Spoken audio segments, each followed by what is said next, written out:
La data, ça te donne une information, tu vois, ça te dit pas ce qu'il faut, ça te dit pas le réglage idéal. C'est une information.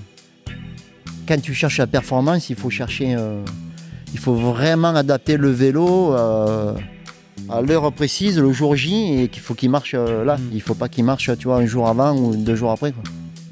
Et il y a beaucoup de monde, ils ont des vélos à des prix de fou, mais le dimanche matin, ils sortent le vélo du garage, ils partent comme ça, et sans ni checker la pression des pneus, ni checker la pression de la fourche. 2 fois sur 2, ils disent ah putain, mais j'ai acheté ça à 15 000 €, mais c'est un tréteau, mon vélo, il est pourri.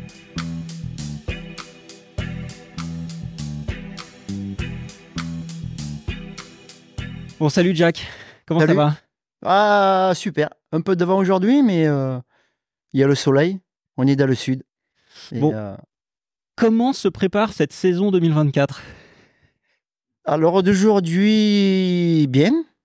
On est dans le timing, disons. On a été un peu retardé en fin d'année, des petites blessures.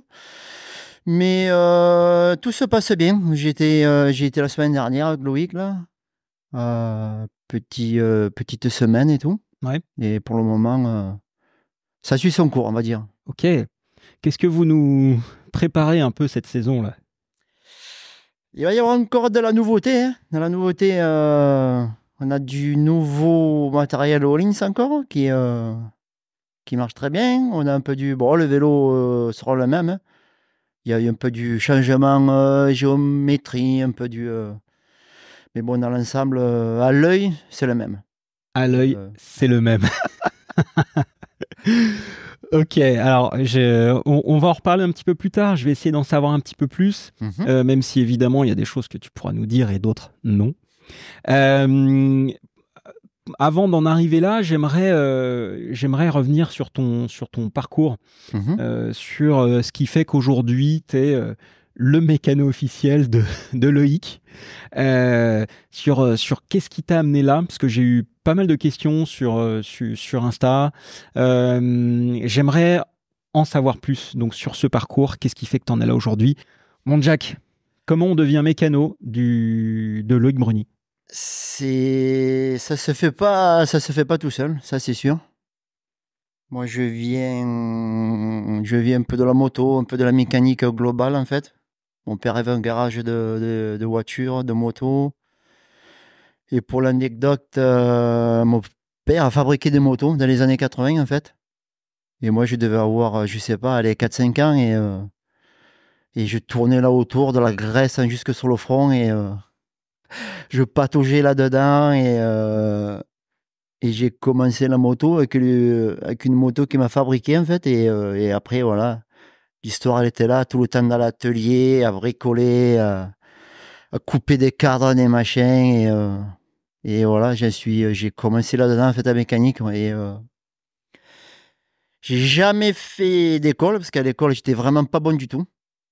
Donc tout le monde me demande sur Insta et tout, me pose la question, mais qu'est-ce que tu as fait comme études et tout? J'ai pas fait de grosses études et j'ai fait juste un CAP à la base. Et après, pour être honnête, c'est déjà la première chose, la passion. Parce que quand tu n'as pas la passion, c'est un boulot qui est quand même, tu vois, c'est pas du 8h midi, 2h à 5h, tu vois. Là, il n'y a pas de jours fériés, il n'y a pas de vacances d'été, il n'y a pas de bamboula à la plage.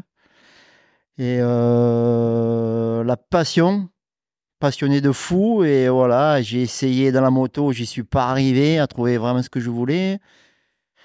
Et après, on m'a mis les pieds un peu à l'étrier là-dedans, là, dans les années 97-98, quand moi j'avais arrêté la moto, je faisais un peu de vélo, je faisais un peu des courses et tout, ça me plaisait, je voyais que j'aimais bien et tout, mais bon, j'ai pas été très bon pilote. Mais j'avais toujours des vélos de malade et tout, je bricolais déjà des freins, des suspensions, tout ce que tu veux. Et je suis rentré comme ça, en fait, par un petit coup de pouce. Et après, je me suis dit, bon, ben là, tu as mis les pieds là, et maintenant, il faut y aller, il faut leur faire voir qu'est-ce que tu sais faire et qu'est-ce que tu pourras apporter. Et voilà, après, de fil en aiguille, maintenant, ça fait 27-28 ans que je suis là-dedans. Et c'est, voilà, hein. Après l'expérience, quand tu en veux, quand tu as comme on dit, les crocs qui raclent par terre, faut faire sa place et tout. Si c'est pas facile quand même. Le milieu du vélo, il est quand même, voilà. Il y a beaucoup de monde qui gravite là autour et qui, voilà, quoi. Il y a beaucoup aussi de blablabla et j'ai essayé de faire un truc pour, voilà, quoi, qu'on se rappelle de moi. Et ouais, Loïc, j'ai lu, il avait 15 ans, et ouais, 2011. Et on a essayé de se faire, voilà, de se créer un couple, comme on dit. Mhm. Un couple, et voilà, ça marche, hein. Et, à mon avis, à l'heure d'aujourd'hui, on est le seul. Je pense qu'on est le seul combo qui a duré aussi longtemps. Dans toute l'histoire du vélo, à mon avis, enfin, moi, j'ai pas connu d'autres, mais ouais. Bossard-Vouilloz même, non? Non, non, je pense pas, tu vois. Nous, ça fait 14e saison là, Ah ouais. sans s'arrêter. Les bons et les mauvais moments. Et voilà, hein, on a su, ouais, ouais, construire cette force, disons. Ok. Parce qu'après, c'est pas facile, parce que c'est à haut niveau, c'est jamais facile, tu vois. Et il a fallu, ouais, ouais, un peu le mettre sur le droit chemin, lui faire comprendre, eh ben, ça ira pas tout seul. Et voilà, hein, après, d'année en année, on est arrivé là. Et des fois, on se dit, waouh, bah, ça fait déjà ça, ça fait déjà ça. Et là, encore la semaine dernière, il dit, waouh, à 14 ans, waouh. Mm. Ouais, ouais, et en plus, oui, ouais, c'est bien. Ça se passe super bien. La longévité dans le couple. Et ouais, ouais. Jack, descends un peu ton micro, parce qu'on risque de voir le micro devant ton. Ah ouais. Euh, alors là, donc, dans ton parcours, donc tu nous as un petit peu parlé. C'est quoi les différentes étapes? Donc, tu mets le pied dans le vélo. C'est quoi cette première étape? Alors, la toute première étape, je crois que c'est 98. Et c'est mon ami Cyril Agneau qui était chez Scott et qui avait une galère de mécano et tout pour les G, pour la Coupe du Monde au G. Et en fait, il m'a appelé, il m'a dit, oh là là, il faut que tu viennes et tout, il n'y a pas de mécano, ils sont en galère et tout, et viens et tout, toi ça va te plaire et tout, machin et tout. Et le premier pied, et voilà, je suis rentré comme ça. J'ai fait une course au G qui s'était très bien passée et tout. Et malheureusement, les mécanos, ils étaient malades et tout, ils ne pouvaient pas revenir. Et ils m'ont dit, ouais, ça t'intéresse de venir? On part, je crois que c'était Névégal et Maribor. Ils ont dit, on part 15 jours là-bas, si tu veux venir, tu viens. Bon, moi, à l'époque là, je bossais à côté, tu vois. Et donc, je suis allé voir mon boss et tout. J'ai raconté l'histoire, il savait que j'étais passionné, machin et tout. Il m'a dit, mais vas-y, chut. Là, n'hésite pas, c'est le moment où jamais il faut y aller. Et c'est parti, en gros, c'est parti comme ça. Ok. Ça a continué, j'ai fini la saison avec eux. L'année d'après, ils m'ont proposé un contrat et ça a débrayé comme ça jusqu'en 2001. Parce qu'après Scott International, ils ont arrêté le team. Donc après, j'ai travaillé un peu avec Scott France, avec Pomance, l'époque de Pomance, tout ça, Parolin, Céline Gros, tout ça et tout, j'y suivais un peu. Et en 2003, j'ai créé ma boîte Jack Racing, où j'ai attaqué à faire à la suspension, à réparer, à faire un peu du tuning sur les courses, un peu à la maison, tout ça. J'ai attaqué. C'est là d'où vient Jack Racing, en fait, Mm. qui m'a suivi jusqu'à maintenant. Et j'ai attaqué là-dedans, ça me plaisait, j'allais sur les courses, je suivais un peu les pilotes, je faisais un peu tout le monde. Et en 2005, j'ai rencontré Laurent Delorme, qui m'a proposé, et qui voulait faire un team et tout, et qui m'a dit, ouais, il faut que tu viennes avec nous. Et voilà, ça fait bientôt 20 ans avec lui. Et alors en 2005, c'était quoi le team Q-Bikes? Alors 2005, ouais, Q-Bikes à l'époque. La belle époque Q-Bikes, Waouh. ouais. Et là, c'était la vraie expédition, parce que là, les vélos, c'était pas fait. C'était vraiment taillé à la serpe, on va dire. Ouais, parce que, enfin, rappelle-nous un peu le contexte. Q-Bikes, c'était une marque de vélo quand même de De supermarché. supermarché, Eh ouais. exactement. Ouais. Et en fait, le gars fou de compétition et tout, le boss. Et il avait dit à Laurent, je veux un team de descente et on va se démerder Donc, les premiers contacts, moi, avec les ingénieurs, parce que chez Scott, les ingénieurs, je ne les voyais pas beaucoup. On les voyait, mais bon, c'était à coup de vent. Et là, premier contact avec les ingénieurs, s'ils n'avaient pas de vélo, il a dit, ouais, il faut qu'on fasse un vélo de DH. Donc, qu'est-ce que tu penses, machin, les géométries et tout? Bon, après, oui, c'est quand même dur quand tu n'es pas là-dedans. Et après, ouais, ça s'est bien fait. On a sorti les premiers, je ne sais plus comment ils s'appelaient, là, qui devaient peser 25 kilos, les vélos.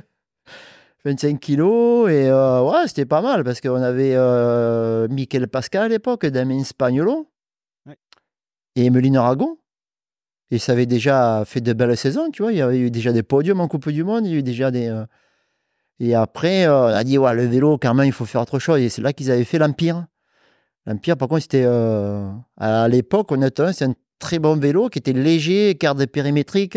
Mm. On avait fait travailler Boss pour faire des amortisseurs spray, parce que le vélo, il fallait un truc un peu de fou. Et voilà, on avait fait ça. Et après, Q-Bike ont arrêté.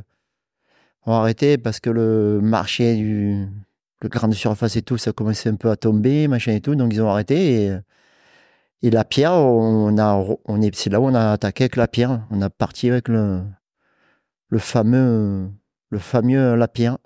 Et alors, avec la pierre, je me souviens plus exactement. Est arrivé Loïc tout de suite? Non. Non. Début de la pierre, donc on n'avait pas de pilote parce que Damien était parti, Spagnolo, Mick Pascal pareil, et Muline elle avait trouvé autre chose, donc on avait à la base il n'y avait personne, donc on avait pris David Vasquez qui sortait de MSC et Danny Hart. Ce bon Danny. Le bon Danny Hart, un junior. Ah ouais. On a attaqué avec les deux là, et on avait Glenn Doucen en enduro, parce que là, on était sur le Sable Salomon, tout ça à l'époque et tout, en enduro, on faisait ça aussi. Donc, on suivait notre ami Grégou, tout ça sur les courses, et David et Dany sur les Coupes du Monde. Et combien ça a duré? Jusqu'à 2010. Et 2010, il est arrivé notre ami Blinky.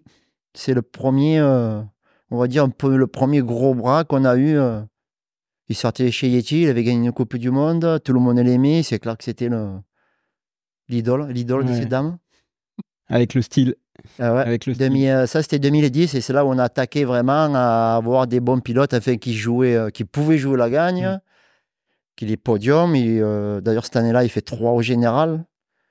Et il avait très bien roulé avec on avait attaqué avec le DH 920, et on avait fini la saison avec les premiers penbox, les fameux penbox.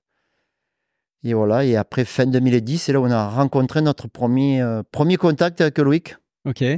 C'était quoi le premier contact, justement? Comment... Eh ben, ça s'est fait, mais je revenais des US. J'étais au Motocross des Nations aux US. Et Laurent m'avait dit, ouais, il faut que tu viennes au Rock. On a la nouvelle recrue, le nouveau junior, le fou, qui va tout péter, et il faut que tu le rencontres, c'est toi qui vas t'en occuper et tout. Et bon, moi je connaissais JP déjà, Ouais. son père. Donc on va là-bas, il y avait la soirée en fait, il y avait une soirée Georges-Édouard ou je sais pas quoi, de la méga ou je sais pas quoi.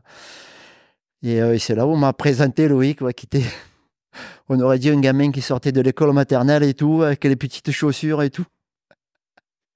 Limite, vous voyez limite, tu vois, et ouais, c'était le premier contact qu'on a eu et tout. Et JP, il était fou. Il dit, ah, c'est trop bon, c'est toi qui vas en occuper et tout. Ah, vous allez vous régaler, tu vas voir, il est super sympa et tout.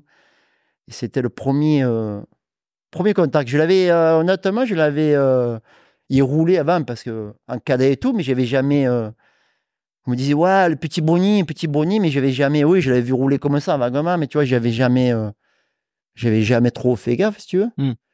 Et voilà, ça a attaqué, ça a démarré comme ça. Ça a attaqué direct.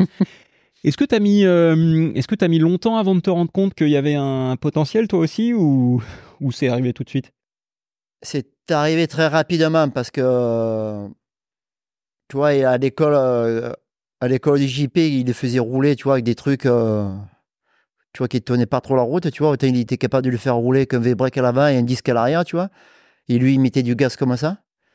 Le plus dur, en fait, le plus dur au début, c'est de lui faire prendre conscience que, voilà, un vélo, il faut, tu vois, il faut le régler, il faut le mettre pour soi, si tu veux, le régler pour soi. Il faut, tu vois, tu prends pas un vélo et tu roules comme ça et tu dis, bon, mais c'est bon, c'est un bon vélo, il fera le reste, tu vois.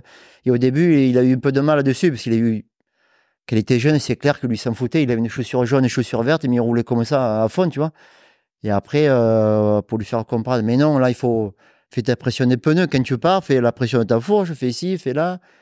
Et, et tu vois, même au début, des fois, il partait comme ça, rouler, autant il partait, il y avait 3 kilos dans le pneu, et tu vois, à la limite, il roulait autant vite, tu vois.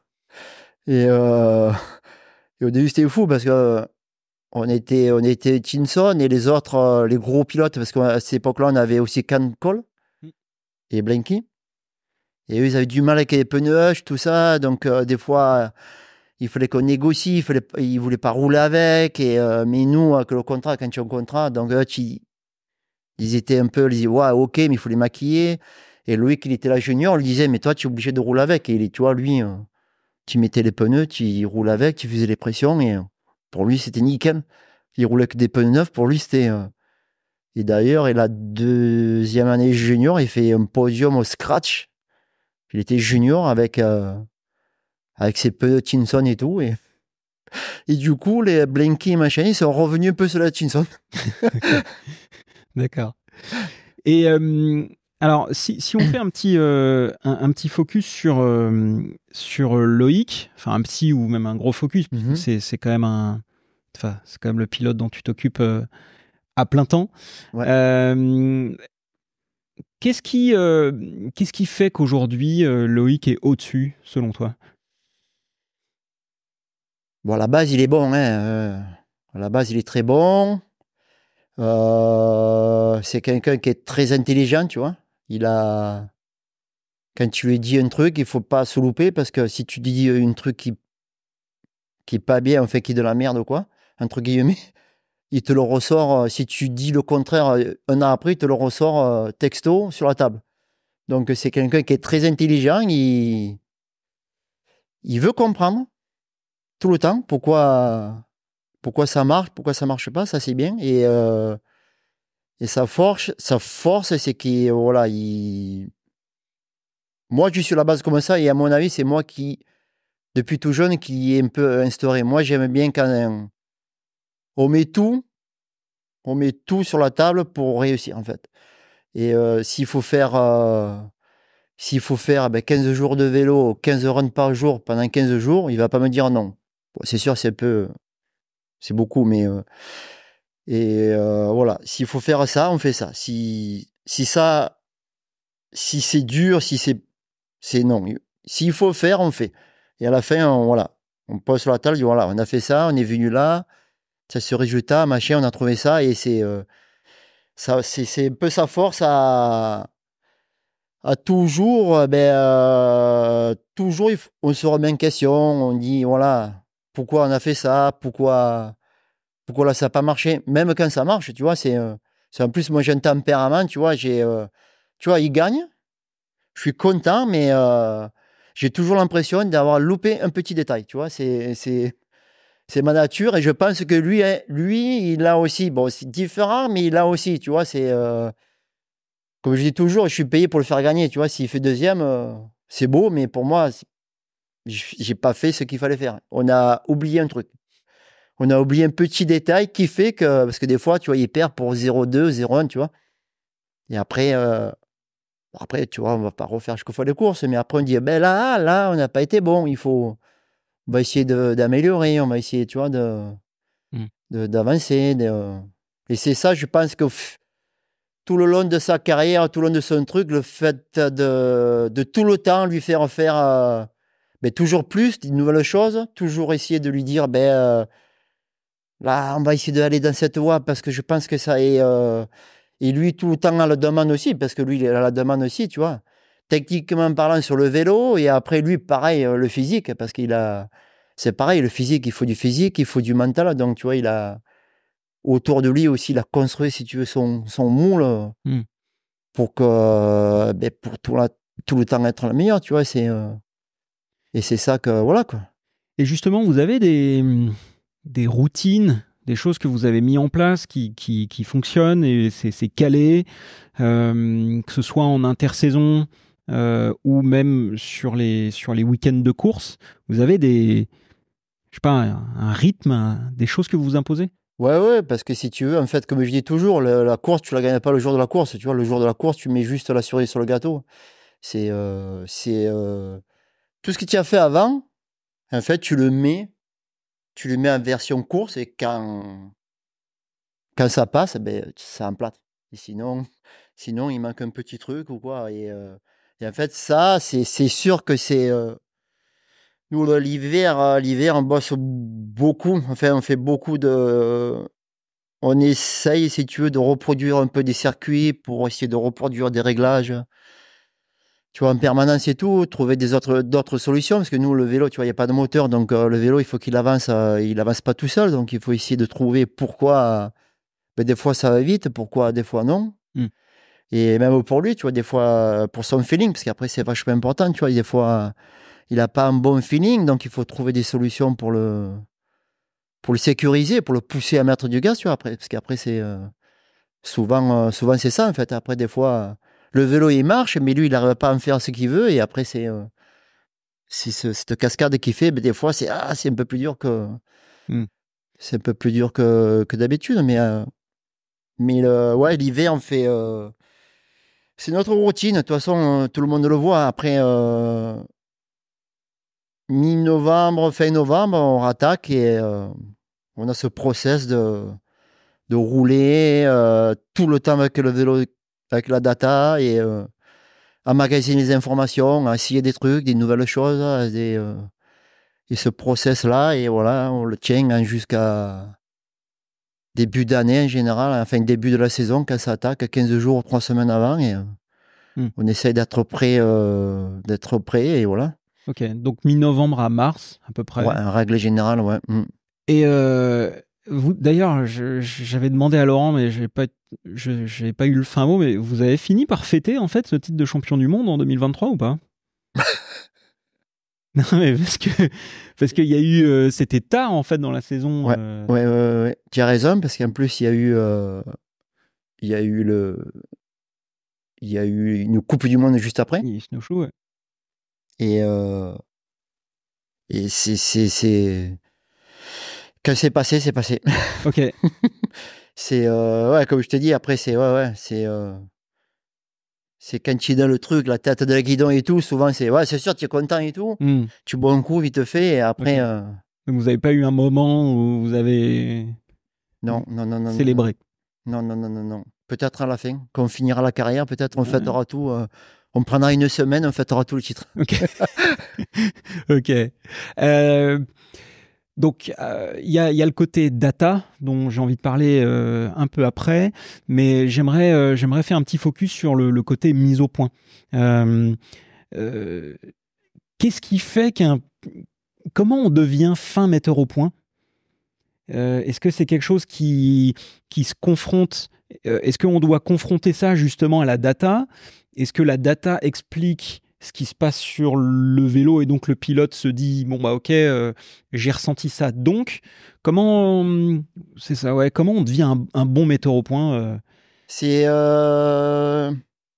difficile parce que ça, où tu l'as un peu, si tu veux, dans le sang. Moi je fais la descente, mais pas comme lui. Des fois, peut-être je peux ressentir des trucs que peut-être lui, il ne sentirait pas. Et c'est sûr que la data aide beaucoup. Parce que maintenant, ça fait plus de 10 ans qu'on l'utilise. Et au début, moins, je l'y partageais moins, parce que même moi, au début, c'était chaud à vraiment m'y mettre dedans et tout. Mais là, ça fait quelques années, il veut regarder aussi à l'écran, essayer de comprendre aussi pourquoi. Et ça l'aide aussi beaucoup. Parce que des fois, il a des feelings sur le vélo. Et honnêtement, c'est clair que pour la génération d'aujourd'hui, bon, même s'il a 30 ans, c'est pas Golson qui en a 20. Pour les générations d'aujourd'hui, c'est quand même difficile, tu vois. faut se comprendre, dire mon vélo, voilà, il me tape dans les pieds, il est comme ça, je le ressens comme ça. C'est parce que maintenant avec les cadres carbone, tu vois, il y a du flex dans le cadre, il y a beaucoup de zones de parasites avant de vraiment d'atténuer, en fait, de toucher vraiment la suspension, parce que tu as les roues, les pneus, tu peux avoir des effets pneus qui te perturbent la suspension, les effets de roue, les effets de cadre aussi. C'est clair que c'est difficile, et même pour lui, je comprends que c'est difficile. Et après, moi, mon œil, si tu veux, mon œil, l'écran de la data, et maintenant son ressenti, tu vois, c'est pas facile, mais ces trois combos, en règle générale, on trouve toujours la solution au problème, en fait. Et c'est ça aussi qui fait que c'est ça aussi qui fait qu'il est fort, parce qu'en fait, quand il sait que le vélo il est réglé comme il veut et qu'il faut y aller, comme OG pour les mondiaux, et là, il n'y a pas grand monde qui peut l'arrêter. Là, c'est le super Brownie qui sort.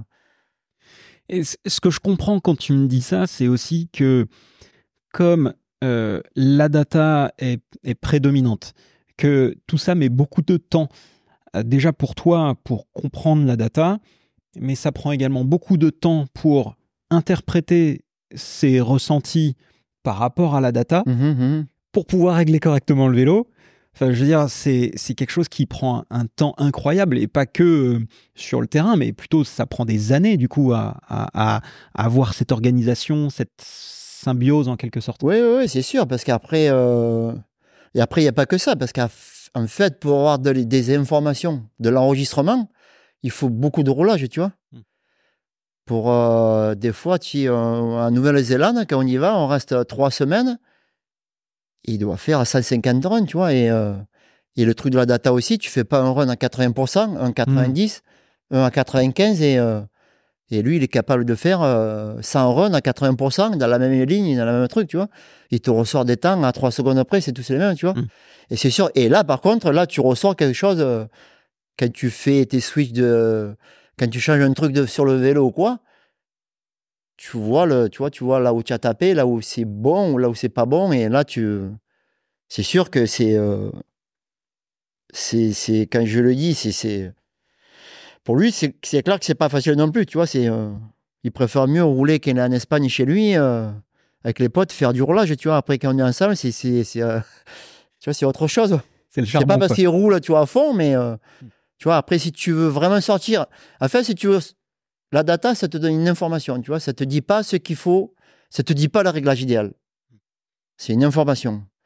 Donc après, cette information, tu vois, si tu l'enregistres un truc qui est pas bon, automatiquement, derrière, tu peux pas mettre un réglage qui est bon. Parce que si l'info, tu vois, si lui, il me dit je roule à 80% et qu'il a roulé à 60%, eh bien, en fait, tu fais un réglage pour 60%, tu vois, des capacités de son roulage, tu vois. Après, tu vois, c'est ça. Donc, lui, il sait qu'il faut qu'il fasse du bon boulot, et puis il sait, et c'est sûr que maintenant, voilà, quoi.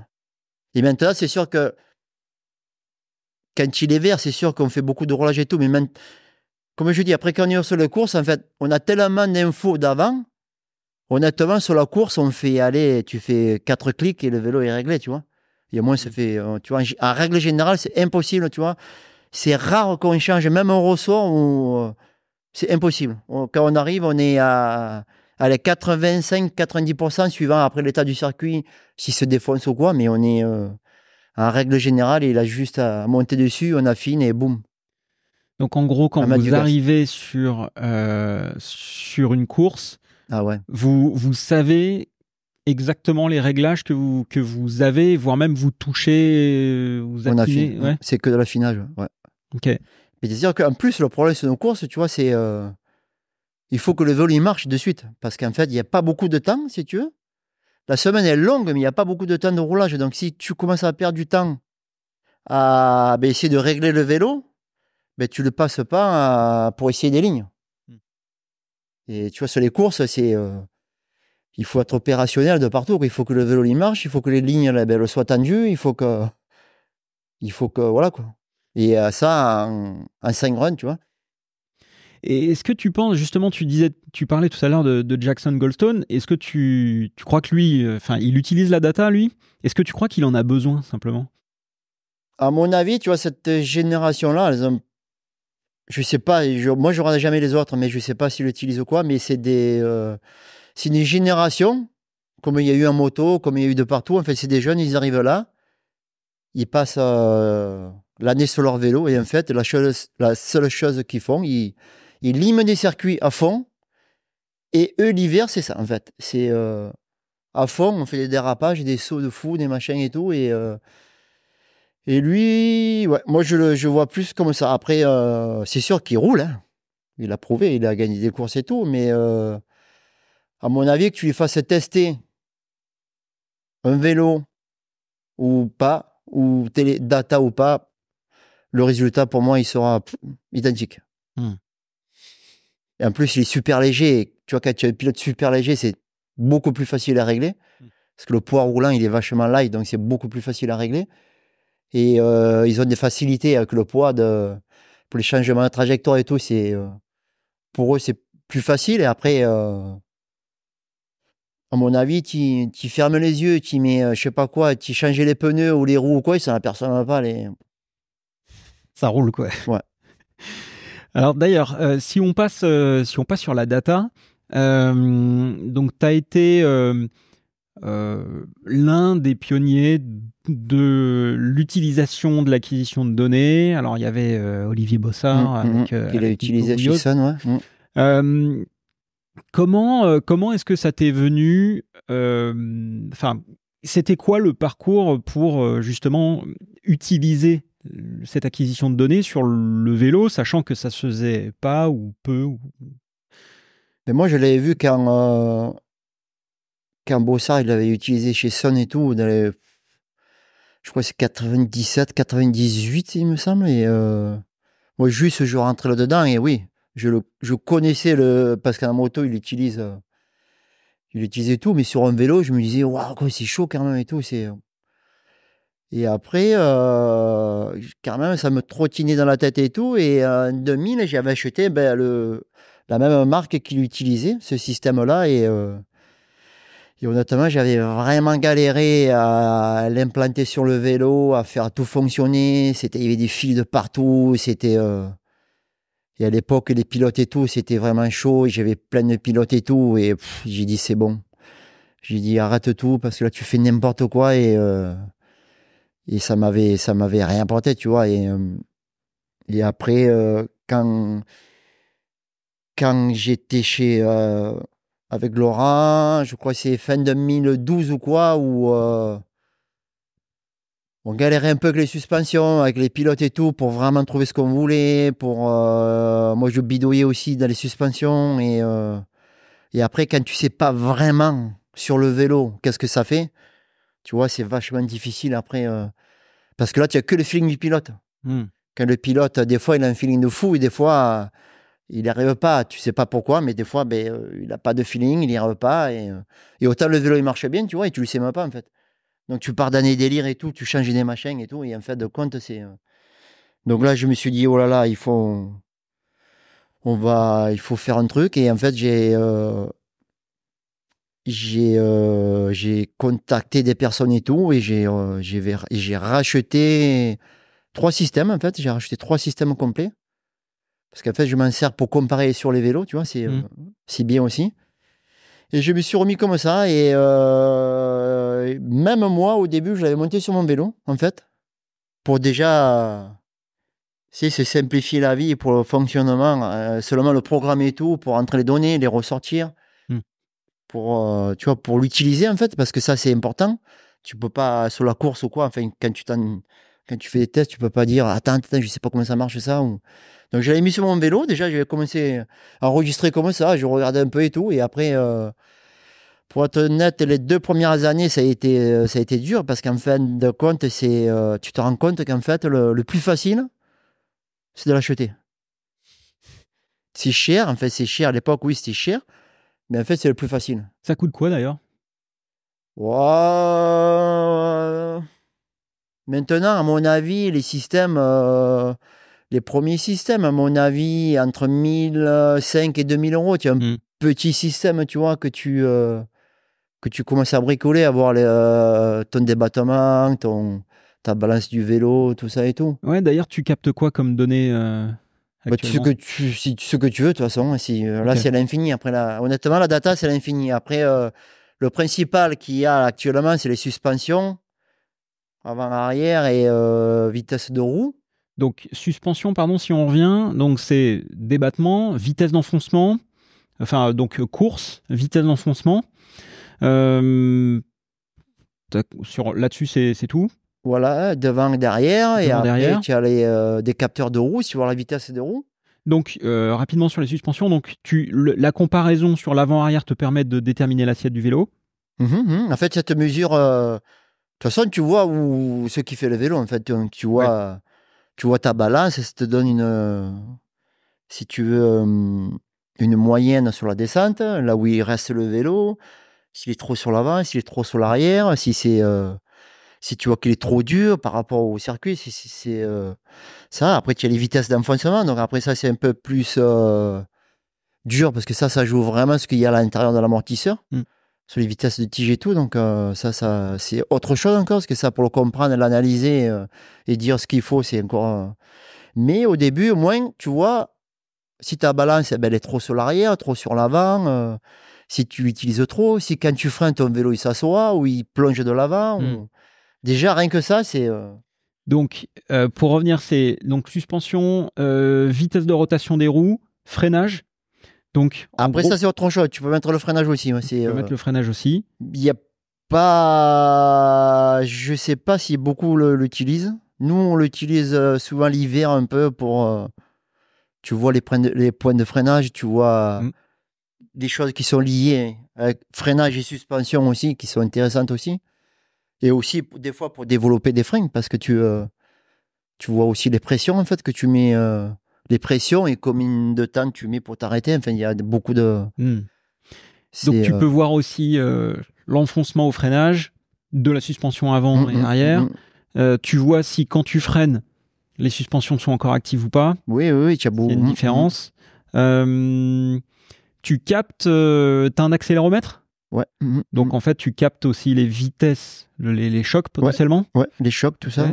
Tu as un capteur GPS qui te permet aussi de savoir où tu es. Oui, à peu près. Ça, c'est pas trop précis, mais fiable, ouais. Des fois, sur le circuit ou quoi, ça dessine le circuit. Bon. Mais bon, au moins, quand tu connais le circuit, les pilotes, en règle générale, ils connaissaient bien le circuit. Donc, quand tu ciblais un truc, tu vois, tu vas dessus et après, tu peux... Après, tu découpes des parties. Enfin, c'est... La data, pour moi, c'est moi, des fois, j'ai mis le nez dedans, tu ouvres les yeux, il est 3h du matin, quoi. C'est de fil en aiguille, mais le vélo, il fait ça. Après, tu superposes des runs, c'est... Et alors, justement, est-ce qu'il y a aujourd'hui des datas que tu captes pas ou pas encore et que tu aimerais bien capter? Un truc qui serait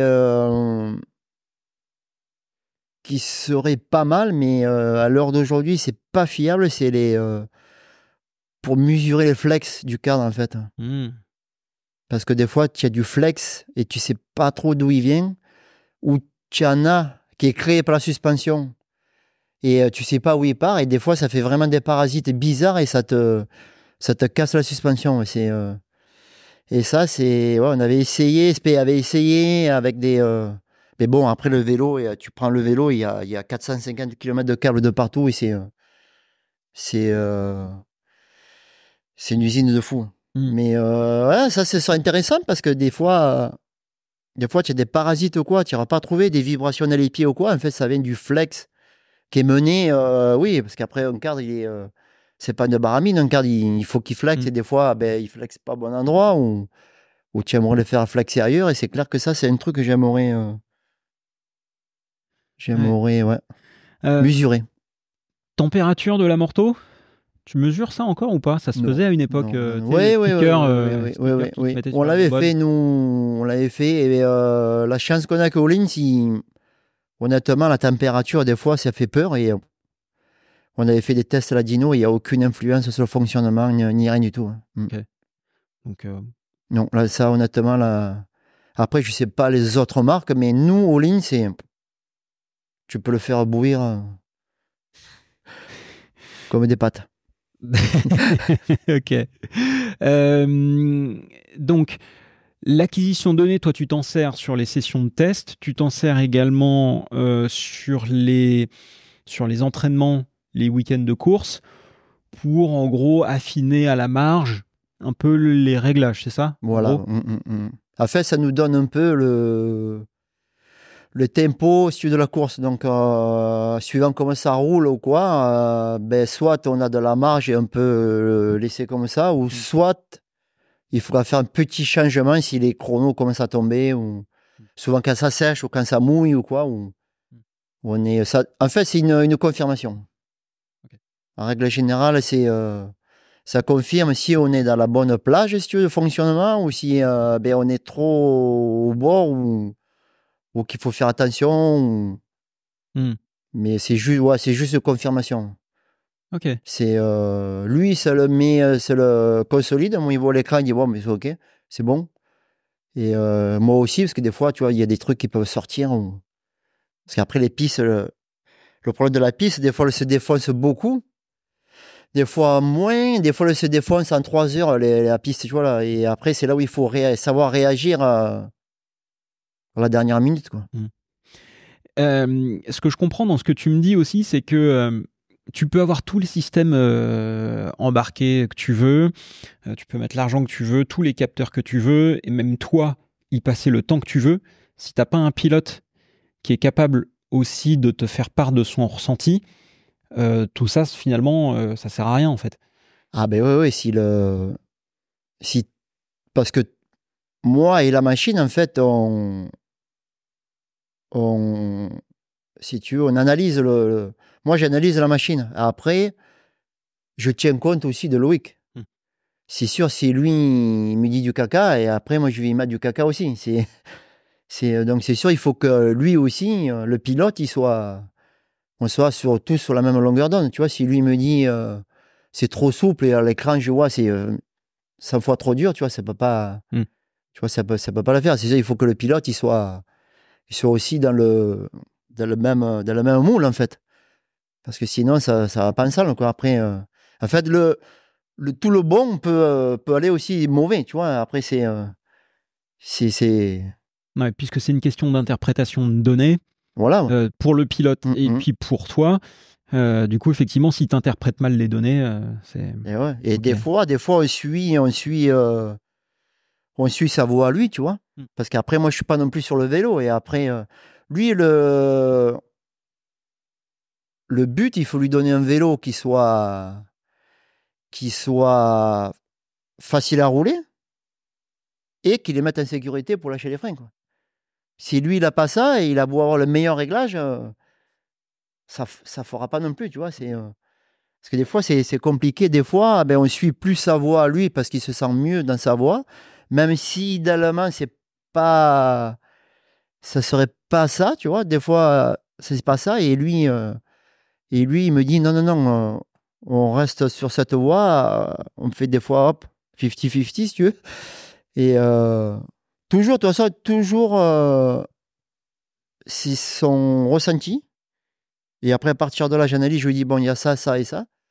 Et tu vois, j'impose jamais rien, tu vois. Et moi, je lui dis juste ce qu'il y a, ce qui va pas. Et après, c'est lui qui me dit, OK, on fait ça, ça et ça. Et basta. Ok. Est-ce que l'acquisition de données est quelque chose que tu penses que le grand public peut utiliser avec des systèmes comme le système Quark développé par SRAM, qui permet de savoir si sa fourche est suffisamment gonflée? Est-ce que tu penses que n'importe qui peut utiliser un système comme ça, modulo, des datas accessibles? À mon avis, vu les évolutions des vélos et tout, à mon avis, moi, je vois bien qu'il y a des marques qui l'intègrent dans les vélos. Et en fait, c'est sûr que... Ben après, c'est un jeu. Quand tu es passionné, tu achètes un vélo, il y a ça dessus. Eh ben, en fait, qu'est-ce que tu vas faire? Tu vas prendre ton vélo, tu prends ton portable, tu vas faire une descente, tu regardes, waouh, il est trop souple et tout. En fait, après, c'est un jeu. C'est, euh, oui, c'est un jeu. Après, tu te prends pour du pro, quoi. On se prend pour Jack. Non, mais trop l'extrême, non, pour moi, mais un truc simple, simple et facile à comprendre. En fait, tu ouvres ton portable, tu as une application et le vélo, il te dit, ben là, tu as usé que 20% de débattement. Ah, oui, mais mince, ouais, en fait, il est vraiment trop dur. Moi, je sens le contrat, mais en fait, il est vraiment trop dur. Et c'est clair que c'est. Et vu maintenant que tous les systèmes qui se fait dans toutes les marques, à mon avis, avec les vélos électriques et les moteurs électriques et tout, à mon avis, il va y avoir des trucs de malade qui. C'est obligé, c'est obligé. Et tu penses que Hollins peut jouer un rôle là-dedans? Ça se pourrait. Ça se pourrait. Ça se pourrait. Justement, parlons-en de Hollins. Donc, il se pourrait bien que Hollins nous prépare des choses dans ce style? Ah ben ça serait les... Ouais, ça serait la boîte pour. Après, quand on voit ce qu'ils font dans la moto, dans la voiture, dans beaucoup de domaines, dans la snowmobile, c'est sûr que bon, après, je sais pas où ils veulent aller, mais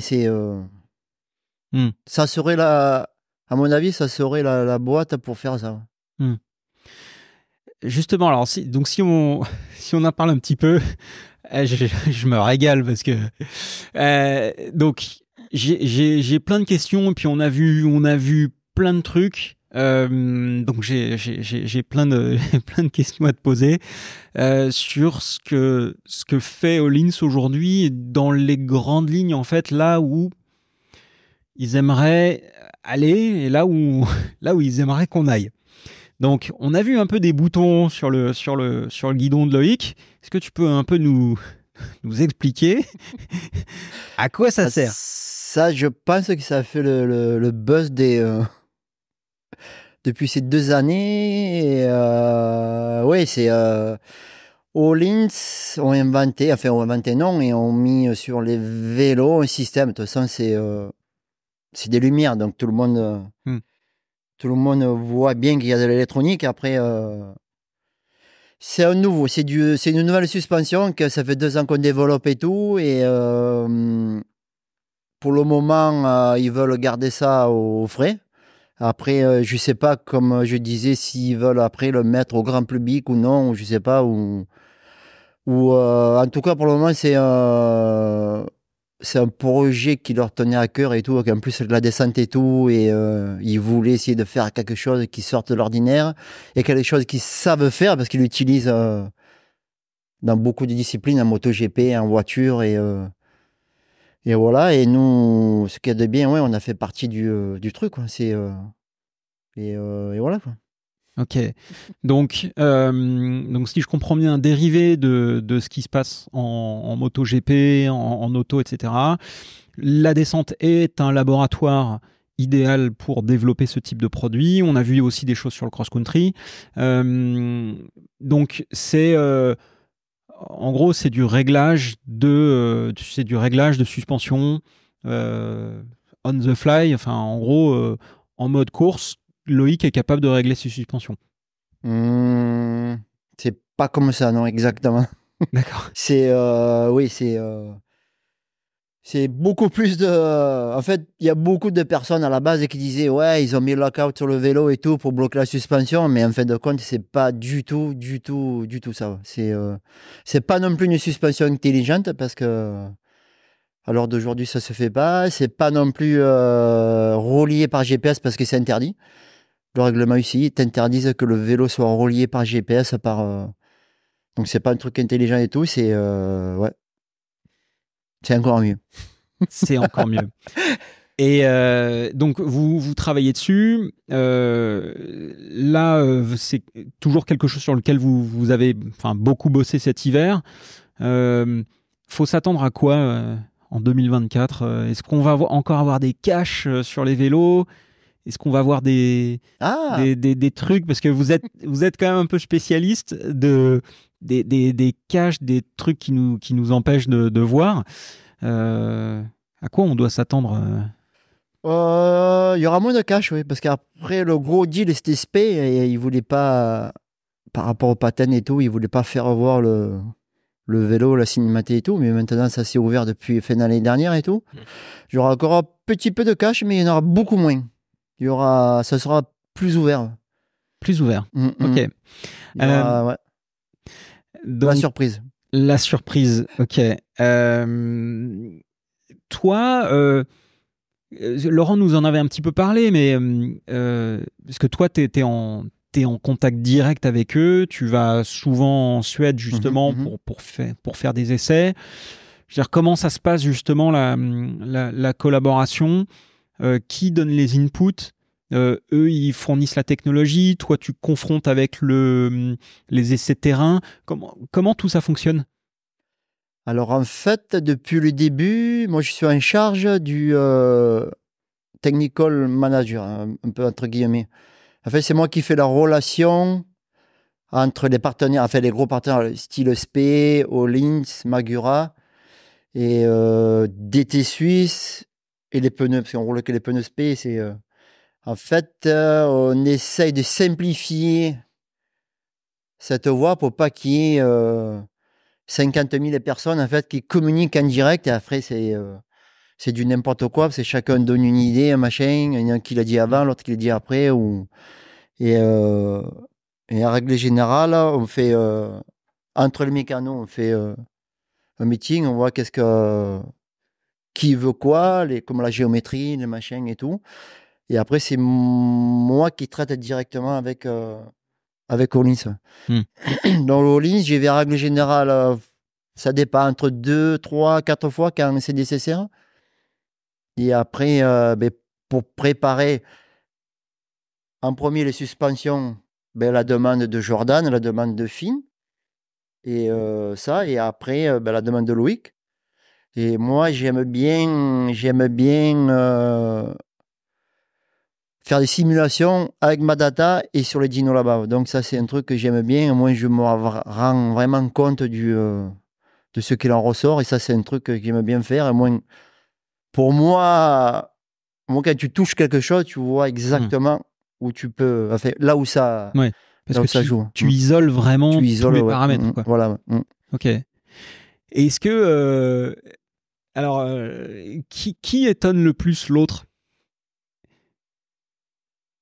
Si tu veux, à la base, Hollins, en fait, il n'y avait pas du tout de fourche de DH. En fait, quand on y est allé en 2017, ouais, eux, leur souhait, c'était de faire une fourche de descente, en fait.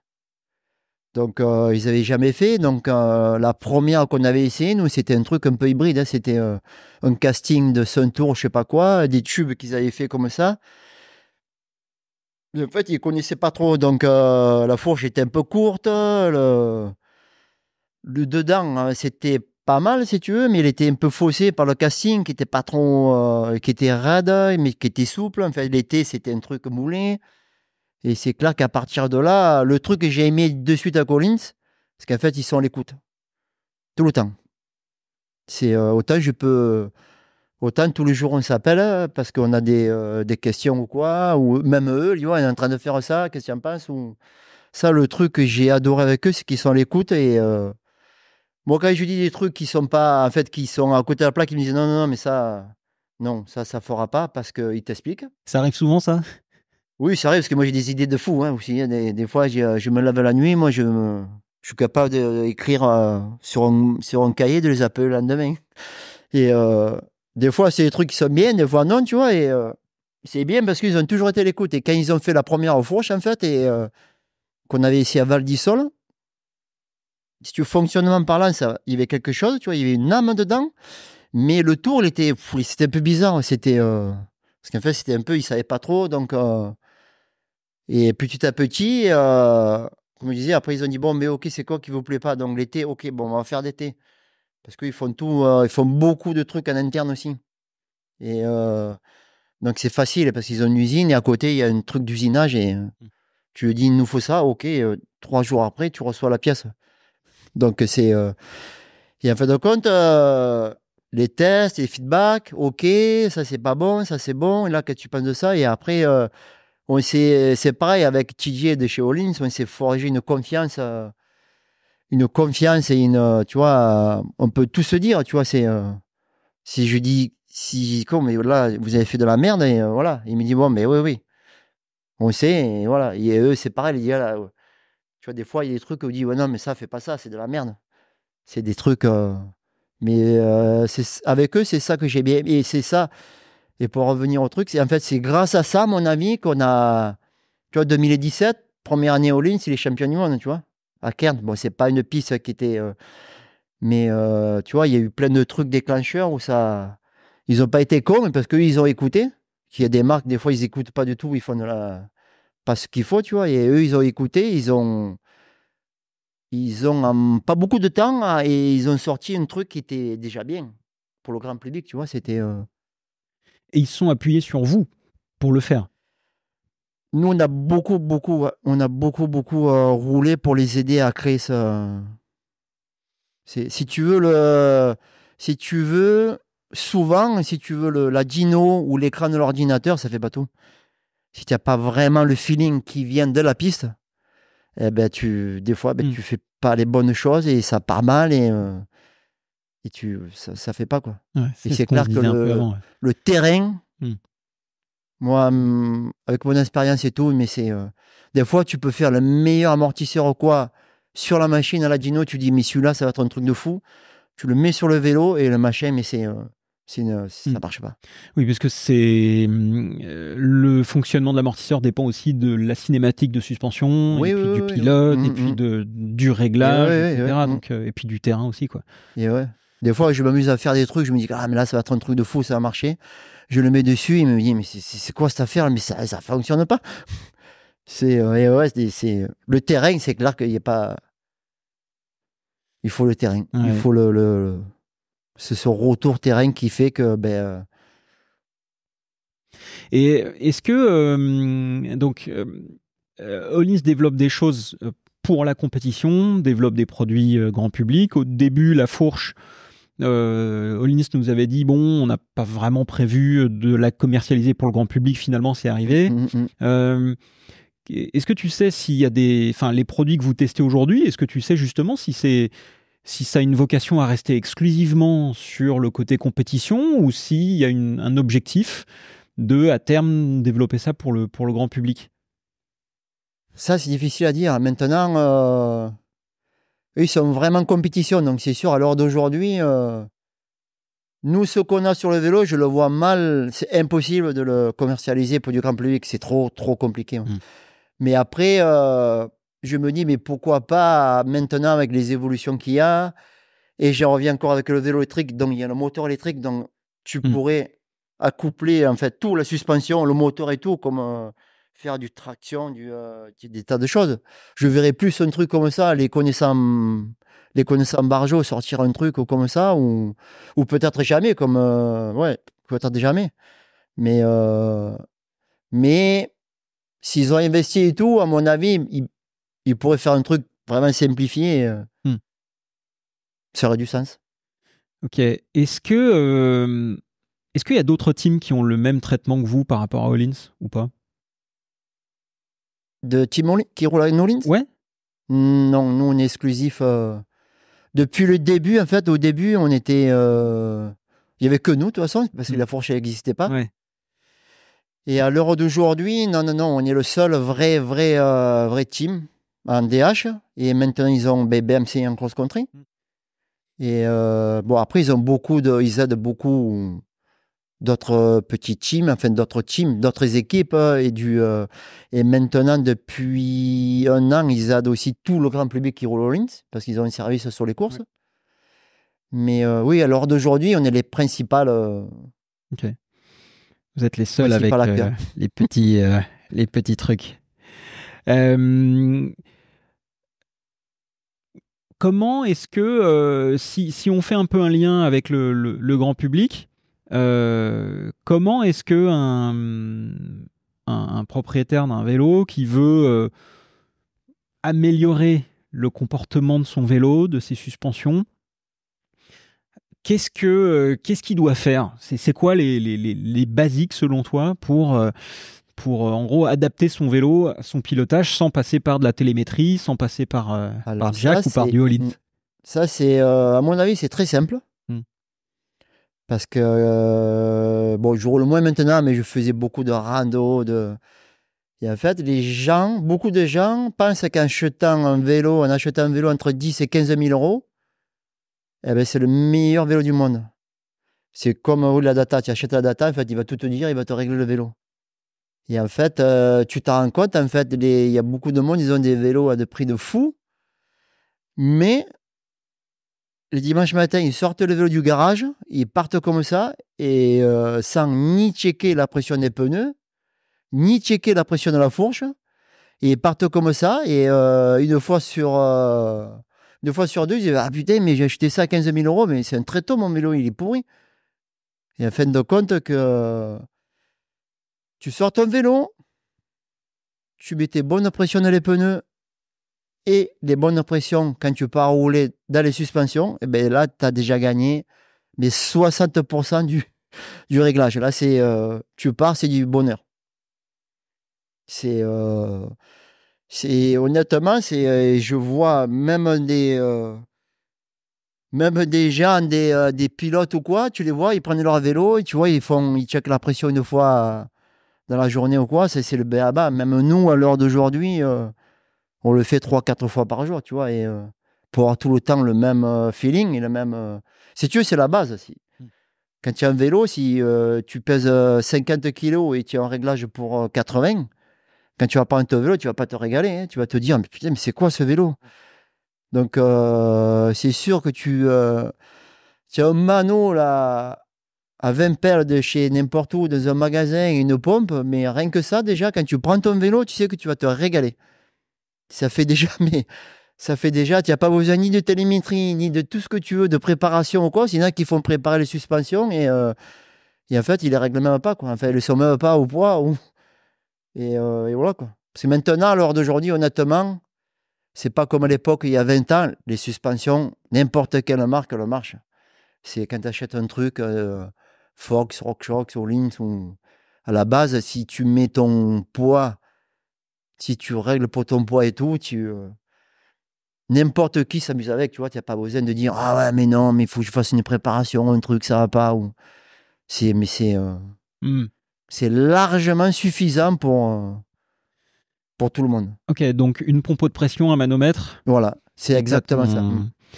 Et par exemple, pour des suspensions sur lesquelles on voit notamment, sur les All-ins et même les Fox et aussi les RockShox, mais compression haute, basse vitesse, je sais pas, tirer dans quel ordre, toi, pour régler ça, si on part, j'en sais rien, bon, de la pression, on fait sa pression, quelles étapes pour bien régler ses suspensions? Le truc est, après, quand tu roules tout le temps avec ta pression à toi, tu vois, tu vas ressentir déjà un feeling. Tu es bien sur le vélo, mais après, tu vas te dire, ah ouais, mais là, j'ai roulé là dans les cailloux, ça me tape un peu dans les mains, c'est un peu, je me sens plongé de l'avant. Après, le truc, il faut un réglage de vélo, c'est vraiment personnel, tu vois, personne ne roule pareil, personne ne roule au même endroit. Et je trouve que les gens s'amusent pas assez avec ça, en fait.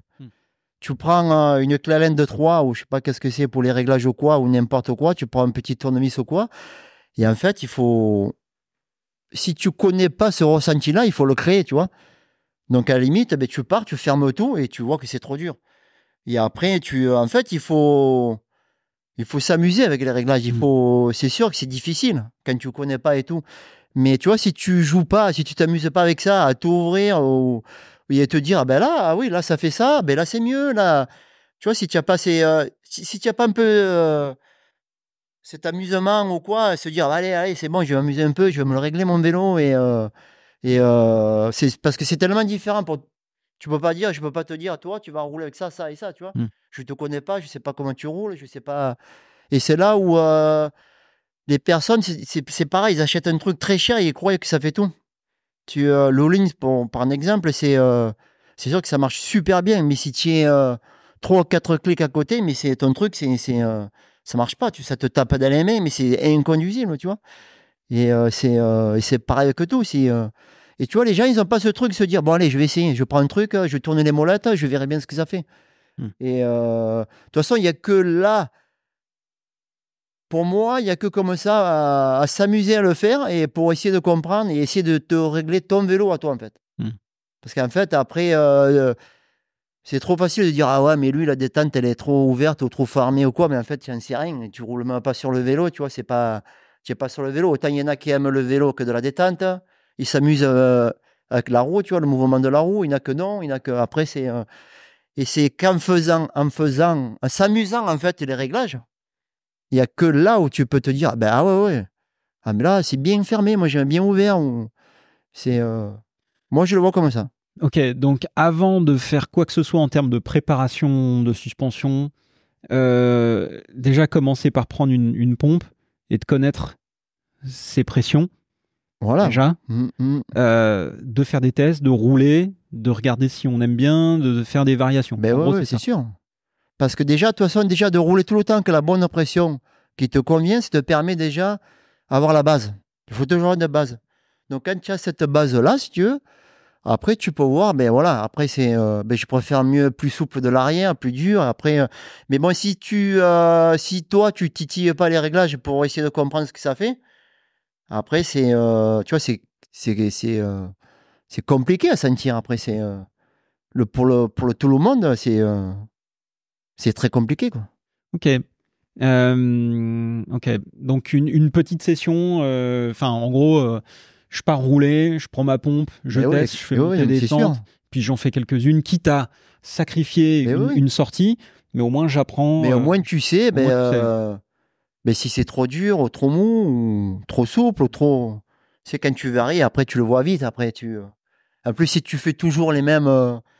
Si tu fais toujours les mêmes circuits et toi, tu connais super bien le circuit et tout. Et ici, la base, elle est tout le temps pareille. Et moins tu sais qu'il n'y a pas de il y a pas de. Tu peux pas dire, le pneu il est trop mou, donc il n'y a pas cette pression. Ou vice-versa que les pressions de fourche. Au moins tu sais que les pressions de pneus et ton sag et tout est nickel. Et à partir de là, au moins tu as la première base de dire, voilà, ok.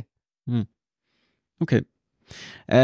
Si on revient un petit peu sur Loïc et ses réglages à lui, est-ce que tu peux nous dire un peu 2-3 trucs sur le vélo de Loïc et ses réglages? Comment il aime ses suspensions? Est-ce qu'il les aime béton? Est-ce que, je sais pas, il les aime plutôt souples? Ses pressions? Enfin, tu peux nous faire un petit tour de, je sais pas, déjà si on commence par ses roues, par exemple. Comment il les aime, ses roues? Est-ce qu'il les aime souples, rigides? Ça dépend des parcours. Non, oui, ça dépend des parcours, mais il a jamais, de toute façon, aimé les roues rigides. Il a toujours eu, on le voit souvent sur les photos et tout, que les roues le bougent beaucoup. Il a jamais roulé avec des. Bon, il faut pas que ce soit non plus Malabar, hein, mais il a jamais aimé ce feeling-là de la roue rigide. Il a toujours aimé que ça travaille un peu et tout, et ça a toujours été dans ce sens-là. Après, les réglages de vélo, c'est compliqué parce qu'on est d'une course à une autre. Autant c'est complètement différent. Tu vois, il y a pas. Je peux pas dire qu'il y a un réglage type et qui va rouler, tu vois, 90% de la saison. Tu vois, Okay. Nous, quand tu cherches la performance, il faut vraiment adapter le vélo à l'heure précise, le jour J, et qu'il faut qu'il marche là. Il faut pas qu'il marche, tu vois, un jour avant ou 2 jours après, quoi. Okay. Et ça, c'est le. Et là, par contre, si tu veux, la fenêtre de ça, elle est énorme. Parce que là, il y a beaucoup de choses qui rentrent en jeu. Et je peux pas te dire, tu vois, il aime rouler rigide, parce que des fois, il aime rouler que les suspensions bougent vachement beaucoup, parce que le terrain s'y prête aussi. Et des fois, il aime parce qu'il va y taper dedans, et donc il faut que ça soit raide. Et il n'y a pas comme certains pilotes comme Gwyn. Son vélo, on dirait un vélo pour faire du supercross, tu vois. il doit utiliser mais 60% du débattement, tu vois. Il roule toujours comme ça. Ok. Sur ses préférences en matière de guidon, par exemple, qu'est-ce qui roule comme guidon, alu, carbone? Il a toujours roulé à lui. Ouais. Il a jamais aimé le carbone. Il a toujours roulé avec des guidons alu.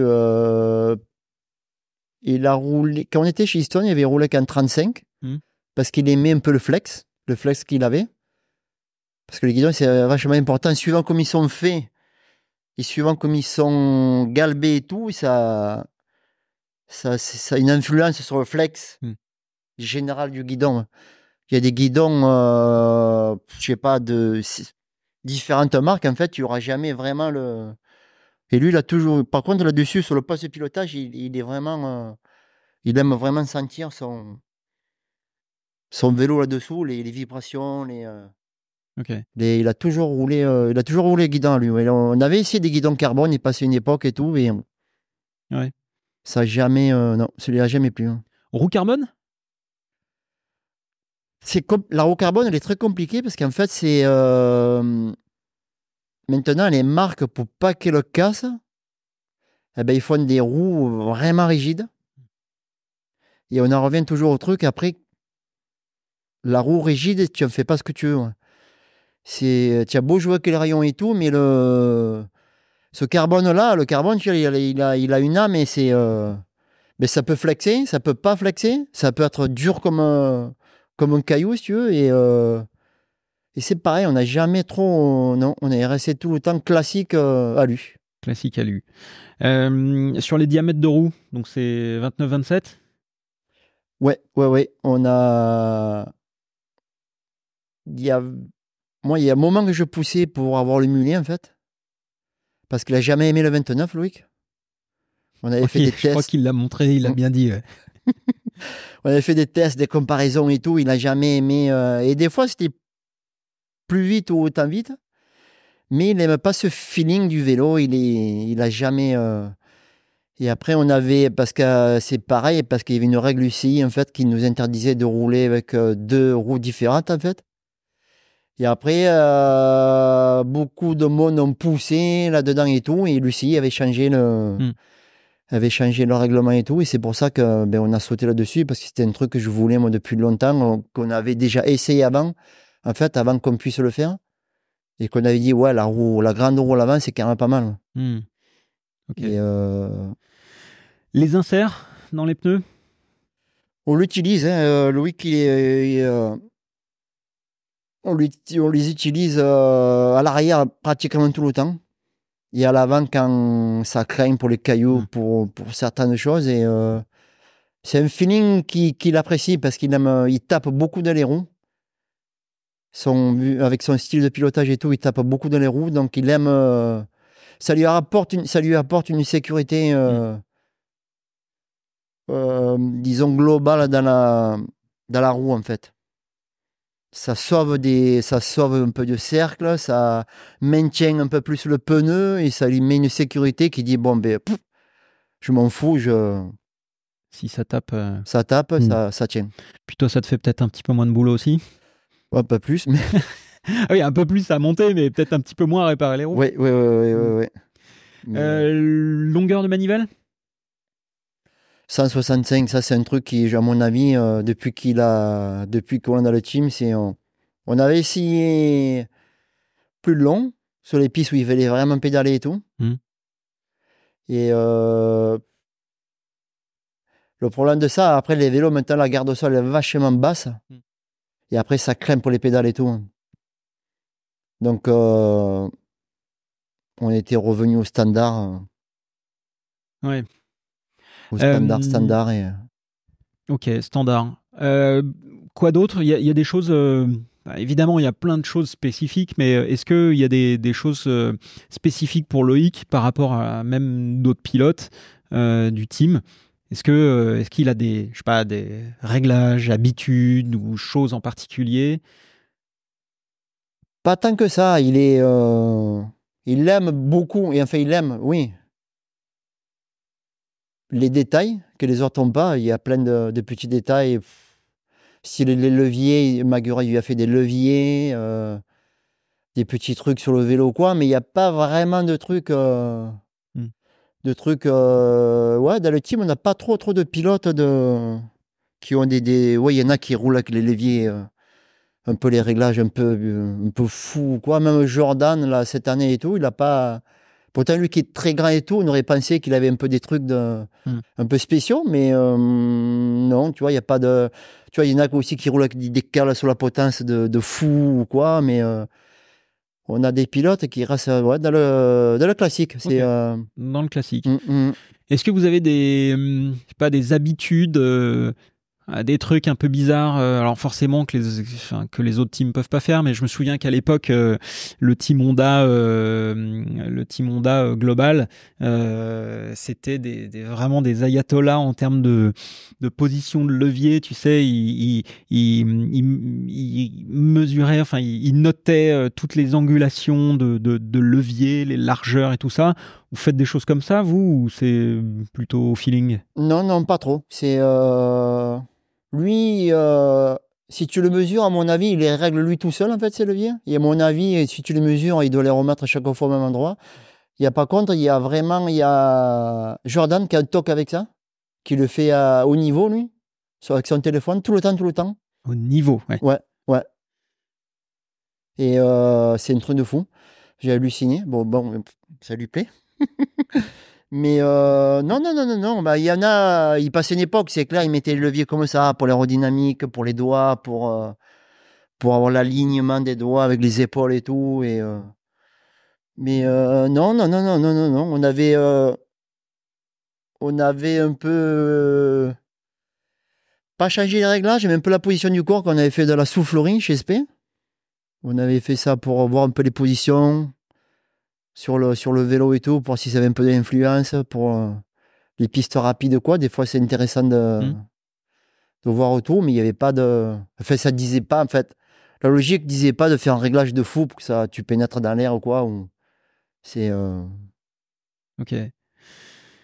La tenue a une influence, justement, parce Ouais, qu'il y a eu ce beaucoup. gros débat quand même à l'époque sur les skin suits, et on en a reparlé avec Cédric à l'occasion des mondiaux de snowbike. Et ouais. Du coup, les skin suits ont été, les skin suits, donc les combinaisons issues du cyclisme que les pilotes de descente utilisaient dans les années 2000 C'est ça. ont été interdites parce que, en gros, ça donnait pas, selon les pilotes, une bonne image du sport. Donc, on est passé plutôt à des pantalons amples qui maintenant sont de plus en plus collants. Donc, finalement, on revient à ça. Mais est-ce que, du coup, vous avez, mesuré un impact sur des vêtements, justement, sur la performance? Oui. Si c'est, il peut y avoir de la différence. Bon, après, c'est sur une moyenne. Une moyenne, c'est pas. C'est sûr, nous, on ferait du contre-la-montre, oui. Mais en descente, on roule jamais. Oui, si tu roules à 40 km/h de moyenne quoi, ou des pistes comme Fort William, il peut y avoir une influence sur certaines tenues. C'est sûr, si tu as un truc 3 tailles au-dessus de la tienne, c'est sûr que ça. Puis qu'il y a du vent à Fort William en plus. Et oui, en plus il y a du vent, mais c'est. Après, c'est sûr. Après, il y a la matière, il y a beaucoup de choses. De toute façon, lors d'aujourd'hui, comme on dit, après, à leur niveau à eux, ça te fait gagner juste 0,1, c'est toujours bon à prendre, quoi. Ça se joue, c'est tellement serré que, en fin de compte, ben, tu cherches de partout, quoi. C'est la tenue, pas la tenue, le casque, la visière, les lunettes, enfin, tout, quoi.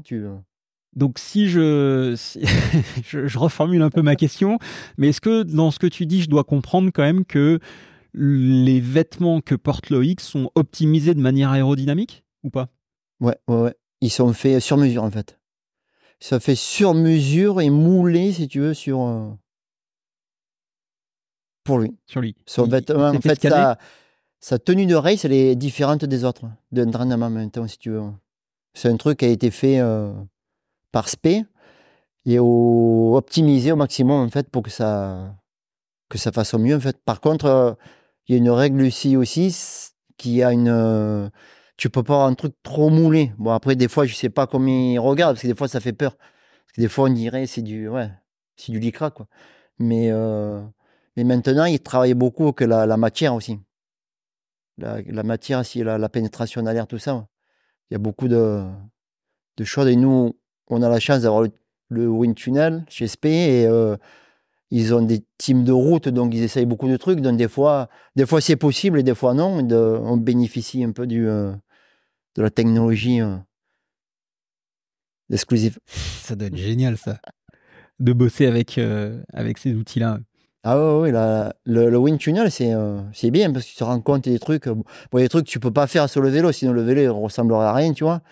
C'est une navette spatiale, mais c'est sûr qu'il y a des trucs à travailler sur l'aérodynamique, sur le vélo. Mais c'est fou, quoi, sur les pneus, mais bon, après, tu es limité non plus. On peut pas faire des pneus pointus, on peut pas faire des pneus.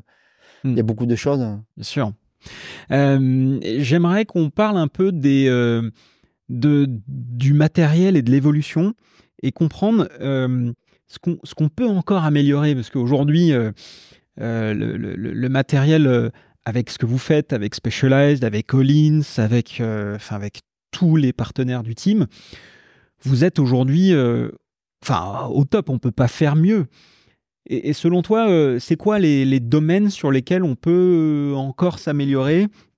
Je sais pas, notamment les géométries. Est-ce que ça doit s'adapter au pilote? Enfin, bon, désolé, ma question est un peu longue, mais comment est-ce qu'on peut encore améliorer? Vers où ça va, en fait, tout ça? Comme je dis, on peut toujours me faire. Après, c'est techniquement parlant. Après, c'est sûr que tu peux pas tout faire non plus parce qu'après SP, par derrière, il faut qu'ils vendent des vélos. Il faut que ça soit aussi des vélos où tu puisses le vendre. Il faut pas que ça soit un truc qui soit complètement différent de ce qu'on a nous et le grand public parce que sinon, voilà, c'est pas bon non plus. Et avec Collins, il n'y a pas de souci parce que c'est pareil, ils ont une mentalité où pour eux, il n'y a pas de limite au développement, en fait, au futur et tout. Après, c'est sûr que dans le vélo, c'est difficile parce qu'après, il y a beaucoup de paramètres avec le pilote, avec le physique du pilote, parce que le physique du pilote, c'est pareil, il y a beaucoup de choses à améliorer. Les Coupes du Monde ont changé de format, donc il fallait changer aussi l'entraînement du pilote. Il y a beaucoup de... À mon avis, il n'y a pas que le vélo, tu vois, qui fait ça. Il y a aussi le combo pilote-vélo aussi qui peut faire aussi des tas de nouvelles choses et tout. Et après, le vélo, il y a, à mon avis, il y a encore dans les roues, il y a encore le châssis, tu vois, au début, tu te dis, mais qu'est-ce que tu vas faire? Mais après, de fil en aiguille, en fait, de saison en saison, tu as des petits détails qui font que ben, ça va plus vite. Donc, hop, le vélo, ben, il faut y faire un petit truc de plus. Et en fait, c'est ça, c'est le racing qui fait que ben, tu es obligé d'améliorer parce que ça va plus vite, ça freine moins, les pistes, c'est plus les mêmes. C'est ça qui fait évoluer aussi évoluer le sport, tu vois. C'est cette technologie-là. Et maintenant, à l'heure d'aujourd'hui, tu vois, les teams, tu vois, ça fait tout le monde bosse, tu vois. Il y a des années, c'est sûr que les gens, ils faisaient 3 tests l'hiver et ils faisaient les courses et basta, tu vois, ils savaient pas. En fait, ils faisaient pas 3 mois là-bas à Nouvelle-Zélande ou machin. Et ce phénomène-là d'hiver que tout le monde bosse, et c'est sûr que ça fait grimper le niveau et ça fait tout évoluer, quoi. Alors, les suspensions, on a un peu compris comment on pouvait les améliorer. Le châssis, on a vu, on en a parlé aussi avec Laurent Delorme dans l'épisode qu'on avait fait ensemble, que du coup, vous aviez une plateforme qui vous permettait de faire évoluer la géométrie en fonction des besoins du pilote. Enfin, que c'était vraiment un produit modulable. Qu'est-ce que tu aimerais améliorer sur les roues? Sur les roues, à mon avis, mais déjà, tu as le carbone qui peut-être, en faisant une vraie roue, enfin un vrai cercle carbone, si tu veux compétition, tu vois, sans pour autant qu'il soit vendable dans le commerce, parce que si tu fais vraiment un truc, peut-être ça tient pas, ou non, ou ça peut pas faire. Et après, tu as les rayons, les moyeux, tu as beaucoup de trucs. Après, tu as aussi sur les vélos, bon, on l'a plus vu, mais tu vois, tu as la boîte à vitesse. La boîte à vitesse, Honda avait fait ça tu vois, c'était pas si bête non plus parce que tu gagnais beaucoup de garde au sol, tu gagnais, ben, il n'y a plus de dérailleur d'arrière, tu vois, il y avait plus de. Tu lèves un peu de friction, tu lèves un peu de choses, tu vois. Après, ça, à mon avis, c'est aussi. Les gens, ils sont pas pour aller cette voie. C'est sûr, si tu fais des boîtes de partout, tu vends plus de dérailleur aussi. Après, c'est beaucoup d'autres trucs. Mais bon, nous, c'est sûr qu'à l'heure d'aujourd'hui, la nouvelle plateforme, ce qui est bien, c'est qu'on peut changer pratiquement tout sur le vélo et sans refaire en cadre, disons. On a des possibilités qui sont mais énormes. C'est ça, c'était un peu le discours que j'avais quand on a commencé à travailler sur ce vélo. Je voulais vraiment un vélo qui soit pas bloqué si tu veux changer des biellettes, si tu veux changer plusieurs courbes, si tu veux changer.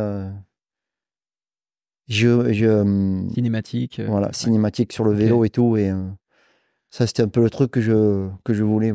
En termes de débattement, est-ce que tu penses qu'on a atteint un palier où en gros on se dit 200 c'est bien ou même 180 enfin... Moi, à mon goût, 200, tu vois, c'est aller entre 195 et 205, 208. Je pense que c'est le 208. 208, 210, ça me fait. Ah ouais, je posais des questions parce que tu vois, sur les détails et tout, les petites. Et de toute façon, devant, il y a 200, donc après. Tu vois, trop à l'arrière, le problème qu'il y a, après, tu es obligé de changer ta garde au sol parce que le vélo, quand il rentre, s'il rentre, après, tu as par terre, tu perds de partout. Et après, il vaut mieux avoir 185 ou 190 qui marche nickel que, tu vois, 200 il y en a trop. On te fait confiance pour ça. En termes de diamètre de roue, on a dit donc 29, 27,5, ça c'est à peu près acté. Diamètre de disque, 200, 220. Est-ce que ça peut aller plus ou... Les freins, oui, les freins, après, c'est un autre paramètre qui est très important aussi. Et après, à mon avis, il y en a qui sont allés dans les délires 220, 240 et tout. Pourquoi? Parce qu'il manquait de la puissance. Parce que sinon, je vois pas du tout pourquoi tu mets un disque gros comme ça si tu as ce qu'il faut en 200. C'est sûr, si ton frein il est limité et que tu sens que c'est sûr que tu mets un peu plus gros. Parce que tu peux pas changer l'étrier ou tu peux pas changer la pompe ou quoi, ou tu essayes de gratter plaquette, disque ou voilà. Après, il y a puissance plus chauffe gros avant et plus petit à l'arrière, ouais, pourquoi pas. Après, comme une grande roue avant, tu te dis oui, peut-être, pourquoi pas. Après, moi, à mon goût, si tu as 200, si tu as un bon frein qui a de la puissance ou quoi, après, c'est. Ok. À mon avis, il n'y a pas. Il n'y a pas lieu. Section de pneus. Section de pneus, mais tu vois, j'ai connu les années Michelin avec le 3-2. Qu'on aurait dit que tu avais une moto de trial et tout le monde dit waouh, c'est la folie et tout, tu sens plus rien et tout. Et tu vois qu'à l'heure d'aujourd'hui, allez, 2-3, 2-4, 2-5. Mais bon, si tu auras les pneus à l'œil, parce qu'il y en a qui disent c'est un 2-4, autant c'est un 2-3 ou un machin. Et c'est pas le pneu. À l'époque, les vélos, déjà, ils marchaient moins bien. Donc, tu mettais un gros pneu l'avant, ça te faisait déjà marcher la fourche. Parce qu'en fait, il y avait du confort. Et tu te disais, ah ouais, là, c'est bien. Mais en fin de compte, oui, ça t'aidait plus au fonctionnement global du vélo que vraiment le grip du pneu. Parce qu'en fait, un gros pneu, il y a un gros ballon, ça fait un peu pâteau, ça flex. Tu mets ça à l'heure d'aujourd'hui, à mon avis, mais tu te le fais enrouler autour du cou, le pneu. Les carcasses ont joué un rôle important aussi, notamment dans le fait qu'on peut descendre en pression. Justement, par rapport à ça, c'est quoi les pressions de Loïc à peu près? Nous, c'est pas un truc de fou. Aller à la veille de rouler entre un 5 et un 6. Et l'arrière, tu vois, un 9-2. Tu vois, c'est pas. Ok. Sur des pneus en quelle section, du coup? 2-4. 2-4, ok. Un 5, un 6 et deux derrière. Ouais, en gros, en règle générale, c'est. Ok. Vous mettez de la colle ou des trucs comme ça ou non pour éviter de Non, sur les non, appuis, non, non, rien non, comme non. ça. Ok. Ok. Tu peux nous donner ton avis un peu sur. On a parlé un petit peu des inserts. Euh, euh, En gros, c'est quoi les avantages, c'est quoi les inconvénients? Hmm, Moi, je trouve que ça protège bien les roues. Moi, à mon avis, c'est j'aurais à mettre un, ça serait déjà pour protéger un peu le cercle, parce que honnêtement, ça le protège. Et tu peux descendre un peu en pression, donc tu as un peu plus de grip, tout ça. Et après, je trouve qu'il y en a qui le vendent trop pour. Ils te disent, ouais, tu sens plus, tu sens les mini-chocs, ça te. Il y en a qui presque qui te font croire que ça te fait mieux marcher la suspension, en fait. Mais, euh, mais ouais, c'est du. À mon goût, c'est du pipeau. Mais moi, ouais, tu habites un endroit où il n'y a que des cailloux, où tu roules tout le temps dans du caillou, du rocher et tout. C'est clair que tu te mets deux petites protections. Ça te sauve un peu les pneus et les jantes. Ça te varie pas trop le flex pneu. Et moi, je le vois plutôt dans cet esprit-là que de vraiment dire je mets ça parce que les vibrations, parce que si, parce que là, parce que le volume, le machin. Mais moi, je le vois plutôt dans ce. Ok. Des inconvénients?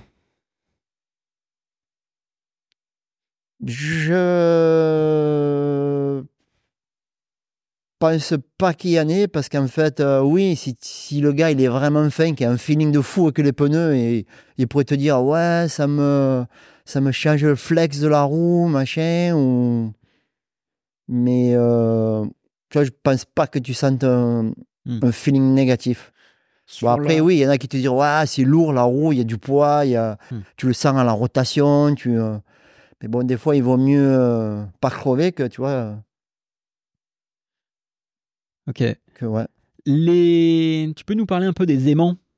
C'est des trucs qu'on a vus un peu sur quelques vélos sur le circuit. Mm, mm, mm. C'est quoi ton avis par rapport à ça? Ben, tu vois, je sais pas trop. On les avait essayés parce qu'on est curieux, tu vois, et tout le monde disait ouais, c'est bien, tu verras et tout. Et moi, je connais la moto parce qu'ils en mettaient souvent sur les moteurs pour les vibrations moteurs et tout. Et bon, après, je sais pas si c'est vraiment fait la même conception et tout.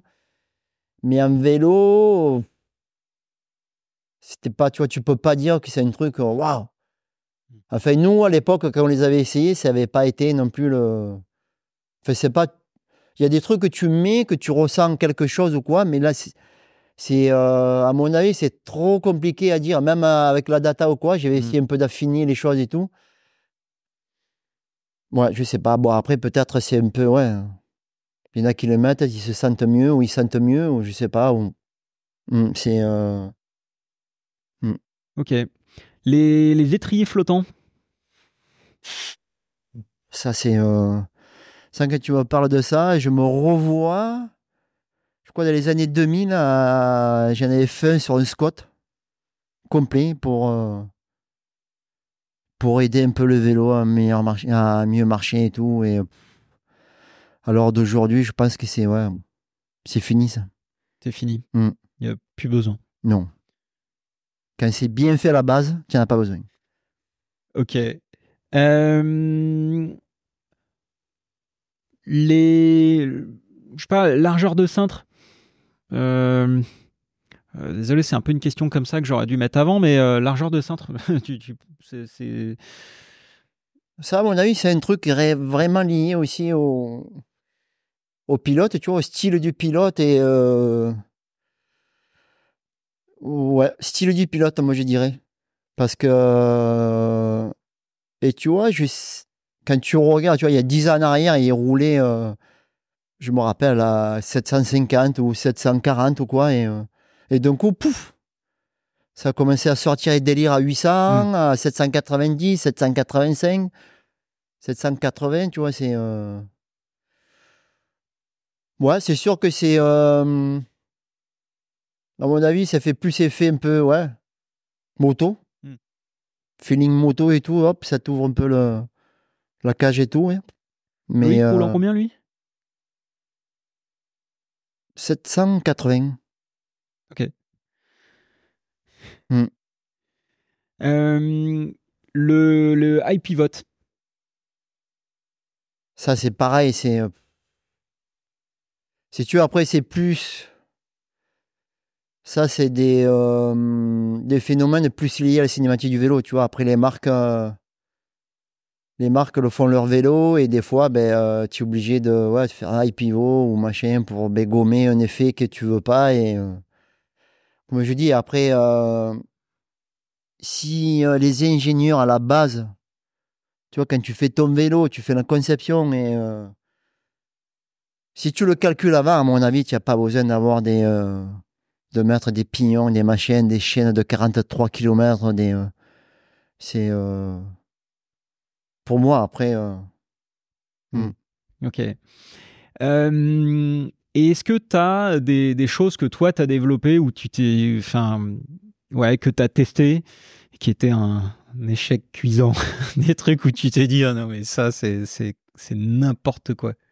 Ouais. Pas moins maintenant, mais avant, tu vois, les fourches de vélo et tout, c'était la première que j'avais ouverte et tout. Je me dis, mais c'est ça une fourche? Il n'y avait rien dedans et donc j'avais été parti dans des délires de cartouches, de trucs de fou. D'ailleurs, j'avais fait Beckham Fabien Barra, il avait été champion du monde au G et il me disait, ouais, je veux de l'hydraulique. Et j'avais fait un truc dans la fourche, mon gars, mais c'était son vélo, mais il n'y a que lui qui pouvait rouler avec. Ouais. C'était un truc de fou, le truc était dur, mais et au final, tu vois, il a gagné la course et il était content. Mais il m'a dit, il fallait son physique. Mais des fois, tu fais des trucs de fou comme ça. Et en fait, c'est sûr que quand tu es ingénieur, déjà, tu vois, tu calcules. Tu as l'ordi, tu as les programmes et tout, tu calcules là où tu peux aller. Là, non, là, il y a trop, là, machin. C'est que moi, après, ouais, chez moi, j'ai un tour, une fraiseuse. Quand je veux faire un truc, là, je prends un bloc d'alu et vas-y, j'essaye. C'est sûr que des fois, c'est ouh. Même moins maintenant, mais au début, avec Collins et tout, je leur dis, ouais, regarde ce que j'ai fait. Mais qu'est-ce que tu as fait là? Et ouais, c'est sûr qu'après, ouais. J'ai pas. Le truc, c'est. J'ai pas fait d'école d'ingénieur, tu vois. Donc, des fois, tu vois, ça manque un peu au bout du rouleau, tu vois. Moi, j'ai fait tout à l'ancienne comme il faisait mon père. Mon père, il a fabriqué des amortisseurs de A à Z. Et si tu veux, il prenait une casserole de ma mère de la cuisine, il coulait de l'alu dedans. Et à partir de là, il te usinait un amortisseur, quoi. C'est c'est euh, c'est comme ça. Et c'est clair que moi, j'ai fait ça depuis quand j'avais des mobylettes. Je me faisais les moteurs. J'ai toujours fait ça, en fait. Et même maintenant, des fois, ça me ressort. Parce que des fois, si tu dis, ouais, j'aimerais bien essayer ça, et tu dis, non, non, ça fera pas et tout. Et des fois, tu sens en fait qu'ils veulent pas le faire, mais. Et tu te dis, bon, c'est bon, ok, tu le fais de ton côté, tu vois. C'est c'est ça. Et ça, des trucs comme ça, en plus, j'adore. Parce qu'en fait, après, tu leur dis, ouais, j'ai essayé, ça marche, hein. Ah ouais, mais fais voir. Ah ouais, ouais, ok. Tester les trucs. Et ouais. Pas mal. Jack, quand j'ai mis sur Insta quelques stories pour dire que je faisais un enregistrement avec toi, j'ai donné la possibilité aux auditeurs de poser quelques questions. Et donc, j'en ai sélectionné quelques-unes. Donc, des questions folles? Ouais, plus ou moins folles. Alors, certaines auxquelles on a répondu, donc je les ferai pas et je les referai pas, comme Mathéo qui a posé la question de comment on peut devenir mécano en compétition. Alors, peut-être que un jeune qui voudrait devenir mécano en compète, qu'est-ce qu'il faudrait qu'il fasse? Déjà, je pense que maintenant, à l'heure d'aujourd'hui, je crois qu'il existe des écoles un peu plus dédiées à ça. Je me rappelle, on avait accueilli à Lourdes une école Red Bull. Je me rappelle plus où elle est. C'était qui était une section compétition en fait, vélo, moto. En fait, il y avait sport mécanique, mais il y avait un peu la branche vélo et à mon avis, maintenant, il existe des écoles pour apprendre déjà la base, tu vois. Après, moi, ce que j'ai fait, voilà, je l'ai fait, mais c'est différent. À l'heure d'aujourd'hui, il faut un minimum de connaissances. Donc, il faut qu'on te la donne. Il faut l'apprendre, en fait. Il faut... Et après, après, il y a le terrain. Le terrain, c'est la meilleure école. Ouais. Pas hésiter. Ben, si tu as un pote qui fait du vélo, ben, tu lui dis, allez, c'est bon, moi, ce week-end, je te fais la mécanique et tout. Et après, c'est des... De toute façon, l'expérience, après, tu vois bien, moi, ce qui m'a fait le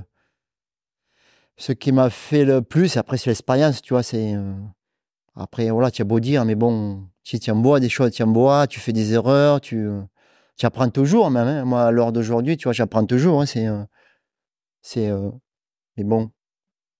Justement, alors, une autre question qui est venue après, alors je ne sais pas si je l'ai noté, mais comment tu fais pour continuer à apprendre et te maintenir à jour? C'est la passion, comme je disais, j'aime ça, j'aime essayer, j'aime comprendre, tu vois. Et j'aime bien voir d'autres sports, tu vois, comme le motocross. Bon, ça, si j'en ai fait et tout, c'est normal. Mais tu vois, la MotoGP, la Formule 1 ou le rallye, voiture rallye, où j'aime bien. Parce que des fois, tu vois, il y a des trucs assez banals. Autant tu vois un détail sur la voiture ou quoi, tu dis, ah, mais pourquoi? Ouais, c'est sympa pour faire un truc, un support, une plaque, n'importe quoi, tu vois. Et tu vois, c'est ce fait de cette passion-là qui est là et qui est tout le temps en train de bouillir à moi, tu vois. Et en fait, voilà, c'est sûr que le jour où j'en aurai, je t'aurai la casquette et tout, ça sera, voilà, ça sera la fin. Ok. Alors, c'est une question de Germain à laquelle on a un petit peu répondu, mais il y a quoi de caché dans la boîte? Pas grand-chose. Elle est vide. Elle est vide.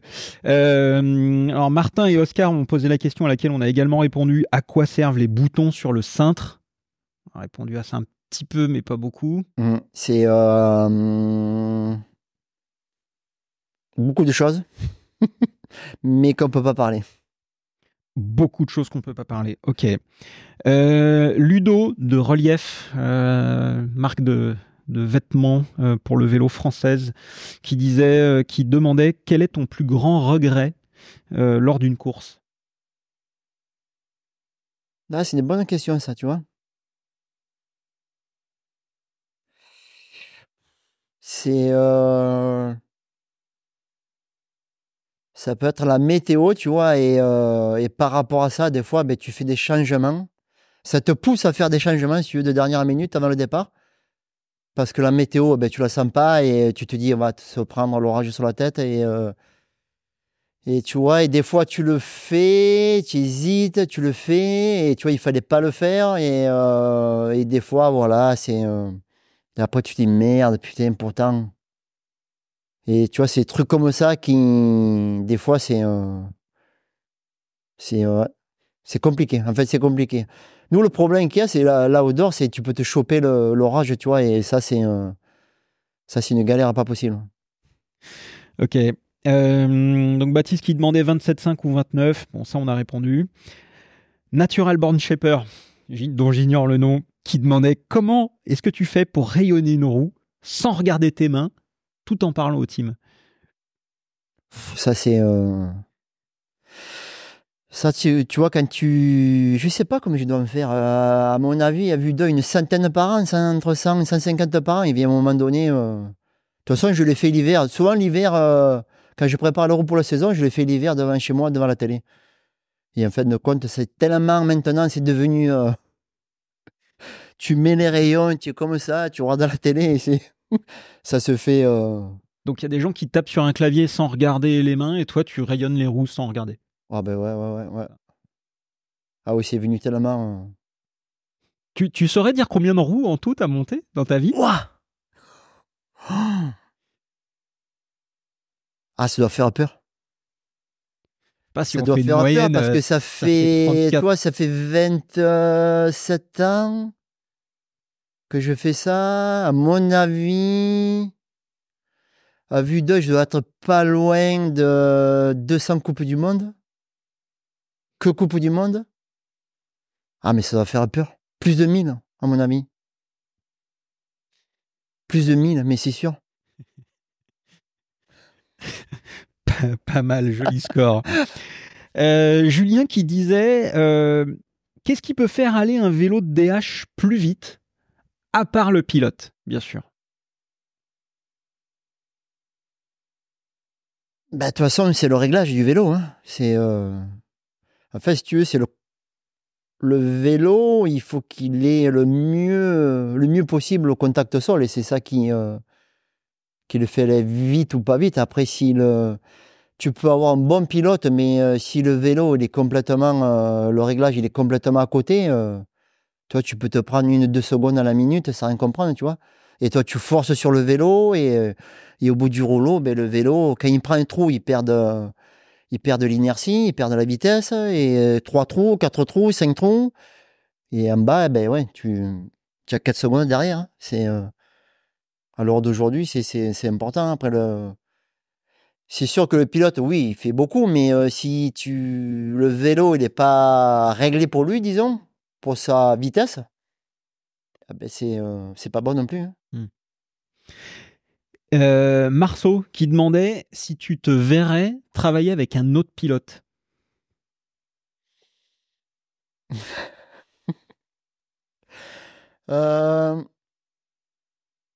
Alors d'aujourd'hui, non. Là, c'est maintenant, ça fait, si tu veux, maintenant, c'est vraiment une histoire, tu vois. C'est là, comme on dit, on est soudés jusqu'au bout, tu vois. Bon, après, moi, je veux pas le faire jusqu'à 70 ans, mais si on peut faire la carrière ensemble, tu vois, tous les deux, et après se dire, allez, on a fait vraiment l'histoire et basta. On a eu temps, on a eu ci, on a eu là, et après, non, je me vois pas, à l'heure d'aujourd'hui, non, je me vois pas du tout refaire ça, non, non, non. Aider, aider un team, techniquement parlant, pour plusieurs pilotes, à la rigueur, pourquoi pas, mais non, faire notre pilote, non, c'est fini. C'est quoi faire l'histoire? Ouais, je sais pas quand ça va s'arrêter, mais on aura fait une belle histoire quand même, tu vois. C'est tous les titres, tout ce que.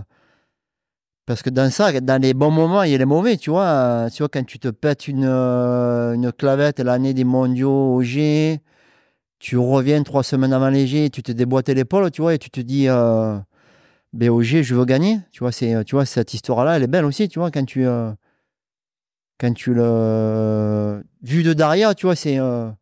Quand tu reviens de Sainte-Anne et que tu as l'épaule dans le sac et tu dis dans 3 semaines, je veux gagner au G, tu vois, c'est beau aussi, tu vois. Bien sûr. Tu et vous voyez aller jusqu'où? Je sais pas, vous avez un objectif inavoué, un nombre de titres x 10, comme Nico ou... Ouais, oui, oui, bon, ouais, on y pense, oui, oui, et non, mais bon, oui. Mais on essaye, tu vois, on prend les saisons. De toute façon, on est là, de toute façon, comme tout le monde, enfin, on est là pour emplâtrer des courses, tu vois. Après, voilà, quoi. Et après, ça fait ce que ça fait, mais oui, c'est sûr que lui, il voudrait ouais, tant que ça fait, et voilà. Après, moi, c'est compliqué. Moi, je suis plus âgé que lui, tu vois, 53 ans, tu vois. C'est sûr que, oui, j'ai encore de belles années. Je vais pas m'arrêter demain ni dans 2 ans, tu vois. Mais après, à un moment donné, tu vois, c'est usant quand même, tu vois. Après, quand tu mine de rien, à côté de lui et tout, tu vois, c'est pas. Tu vois, lui, il veut gagner et toi, il faut que tu le fasses gagner. Donc, il faut y aller, quoi. Ok. Morgane qui demandait quel est ton outil préféré? Alors, on avait vu sur Pink Bike, tu avais ta petite pince. Ouais, ouais, je voudrais dire ça parce qu'en fait, je m'en sers beaucoup, beaucoup pour tailler les pneus, en fait, tu vois. Et c'est un outil qu'on se sert beaucoup et qui, je dirais ça, et la pompe. Et la pompe. Mm. Ouais. La magique pompe. La Magic Pump. Alors, Dorian qui demandait si Hollins avait un équivalent en suspension. Bon, tu vas pas me dire oui. Un équivalent comment? En suspension, en termes de performance de suspension. Alors d'aujourd'hui, par rapport à ce qu'on a, nous? Ouais. Alors d'aujourd'hui, non. Non, non, non, non, non. Il y a le... Ça me va. Question de Mathéo que je t'ai déjà un petit peu posée. Vous mettez de la colle sur les pneus pour pas déjanter sur les appuis? Réponse est non. On avait essayé parce qu'on on avait été embêté avec ça et tout, et on avait essayé, mais après ce truc-là, c'est pour gérer ça, c'est vraiment compliqué. Il faut coller les roues, il faut préparer les roues. Quand il y a 4 ou 5 courses d'affilée, il te faut. C'est, c'est vraiment compliqué pour ça en fait. Il faudrait, je sais pas combien de paires de roues, il faut que ça soit prêt. Donc après, les pneus secs, intermédiaires, mouillés et tout, et ça. Si ça craint vraiment, c'est sûr que c'est une des solutions qui, tu te dis, ça peut. Mais bon, après, il faut que ça soit fait comme il faut. Hmm. Et dernière question de L Pure, qui est plutôt pas mal cette question. C'est quoi le vélo de demain? Allez, on va se concentrer sur le DH quand même. C'est quoi le vélo de DH de demain? Moi, je verrais bien une boîte à vitesse. Une boîte à vitesse, je verrais bien.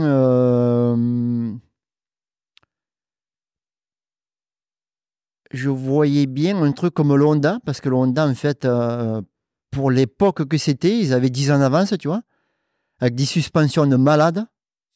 Parce que là, c'était pareil à l'époque où ils sont venus, que les choix qu'il y avait dessus, ils avaient 10 ans d'avance. Et je verrais bien un truc style une petite moto, une boîte à vitesse, des trucs de fou dans les suspensions, tu vois, et la mini-moto. La mini-moto, mais vélo. Ouais, moi je verrais ça. Et il roule ma poule. Et voilà. Mon Jack, qu'est-ce qu'on peut te souhaiter pour cette saison?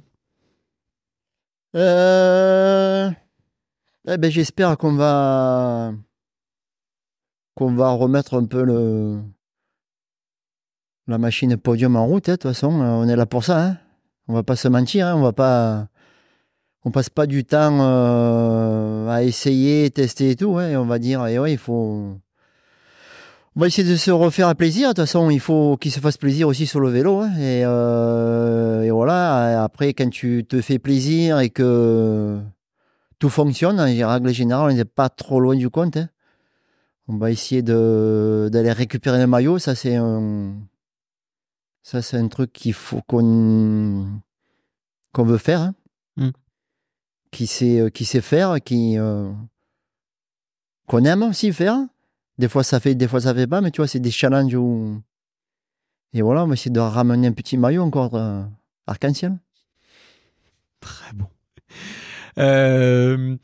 Où est-ce qu'on te suit? Où est-ce qu'on voit ce que tu fais? Est-ce que tu partages des actus? Eh ben, tu vois, pas trop. Ouais, à mon avis, c'est le premier podcast que je fais, tu vois, comme je te disais. Ouais. Et depuis toujours, j'ai jamais voulu me faire voir. J'ai jamais voulu. Je pars toujours du principe, voilà, je fais mon truc. J'adore le faire. Et après, bah ça, quoi. Après, je suis pas trop réseaux sociaux. Oui, je suis beaucoup. Mais oui, il y en a qui me suivent, tu vois. Mais ouais, je poste pas beaucoup. Il y en a qui disent, ouais, tu devrais plus et tout. Il y a des jeunes et tout qui qui ont la même passion que toi, qui voudraient faire pareil et tout. Et ouais. Mais je vais essayer un peu plus Ah oui. de poster. Et sinon, on te voit sur les courses.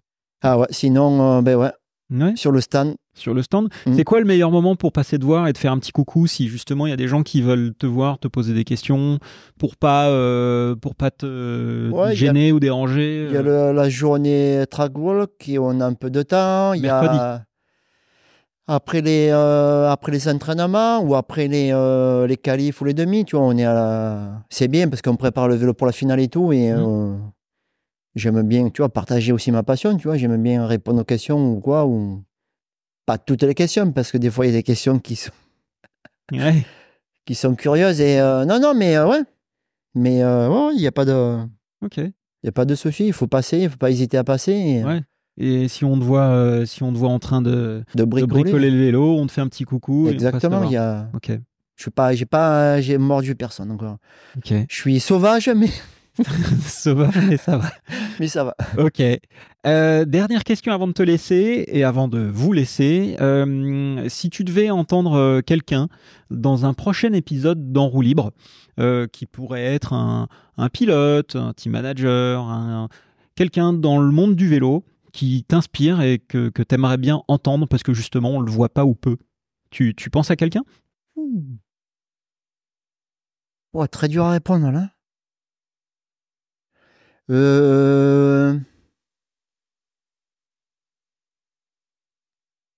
Je dirais Christian Taillefer.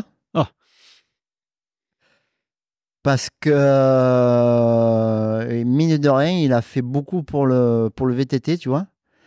Et lui aussi à l'époque, tu vois, il était à faire des trucs de fou sur ses vélos, des trucs de malade et tout. Et bon, je le connais très bien et tout. Et il a des histoires mais de dingo à raconter Et ouais. Christian, je le verrais bien nous raconter la couille là, pendant 2 heures. Ouais. Ok. Christian, pour un prochain épisode. Ouais. Bon, bah écoute, je sais ce qu'il me reste à faire maintenant. Bah écoute, merci beaucoup Jack. Merci infiniment plaisir, pour ton temps. Merci de m'avoir accueilli ici. Pas de souci.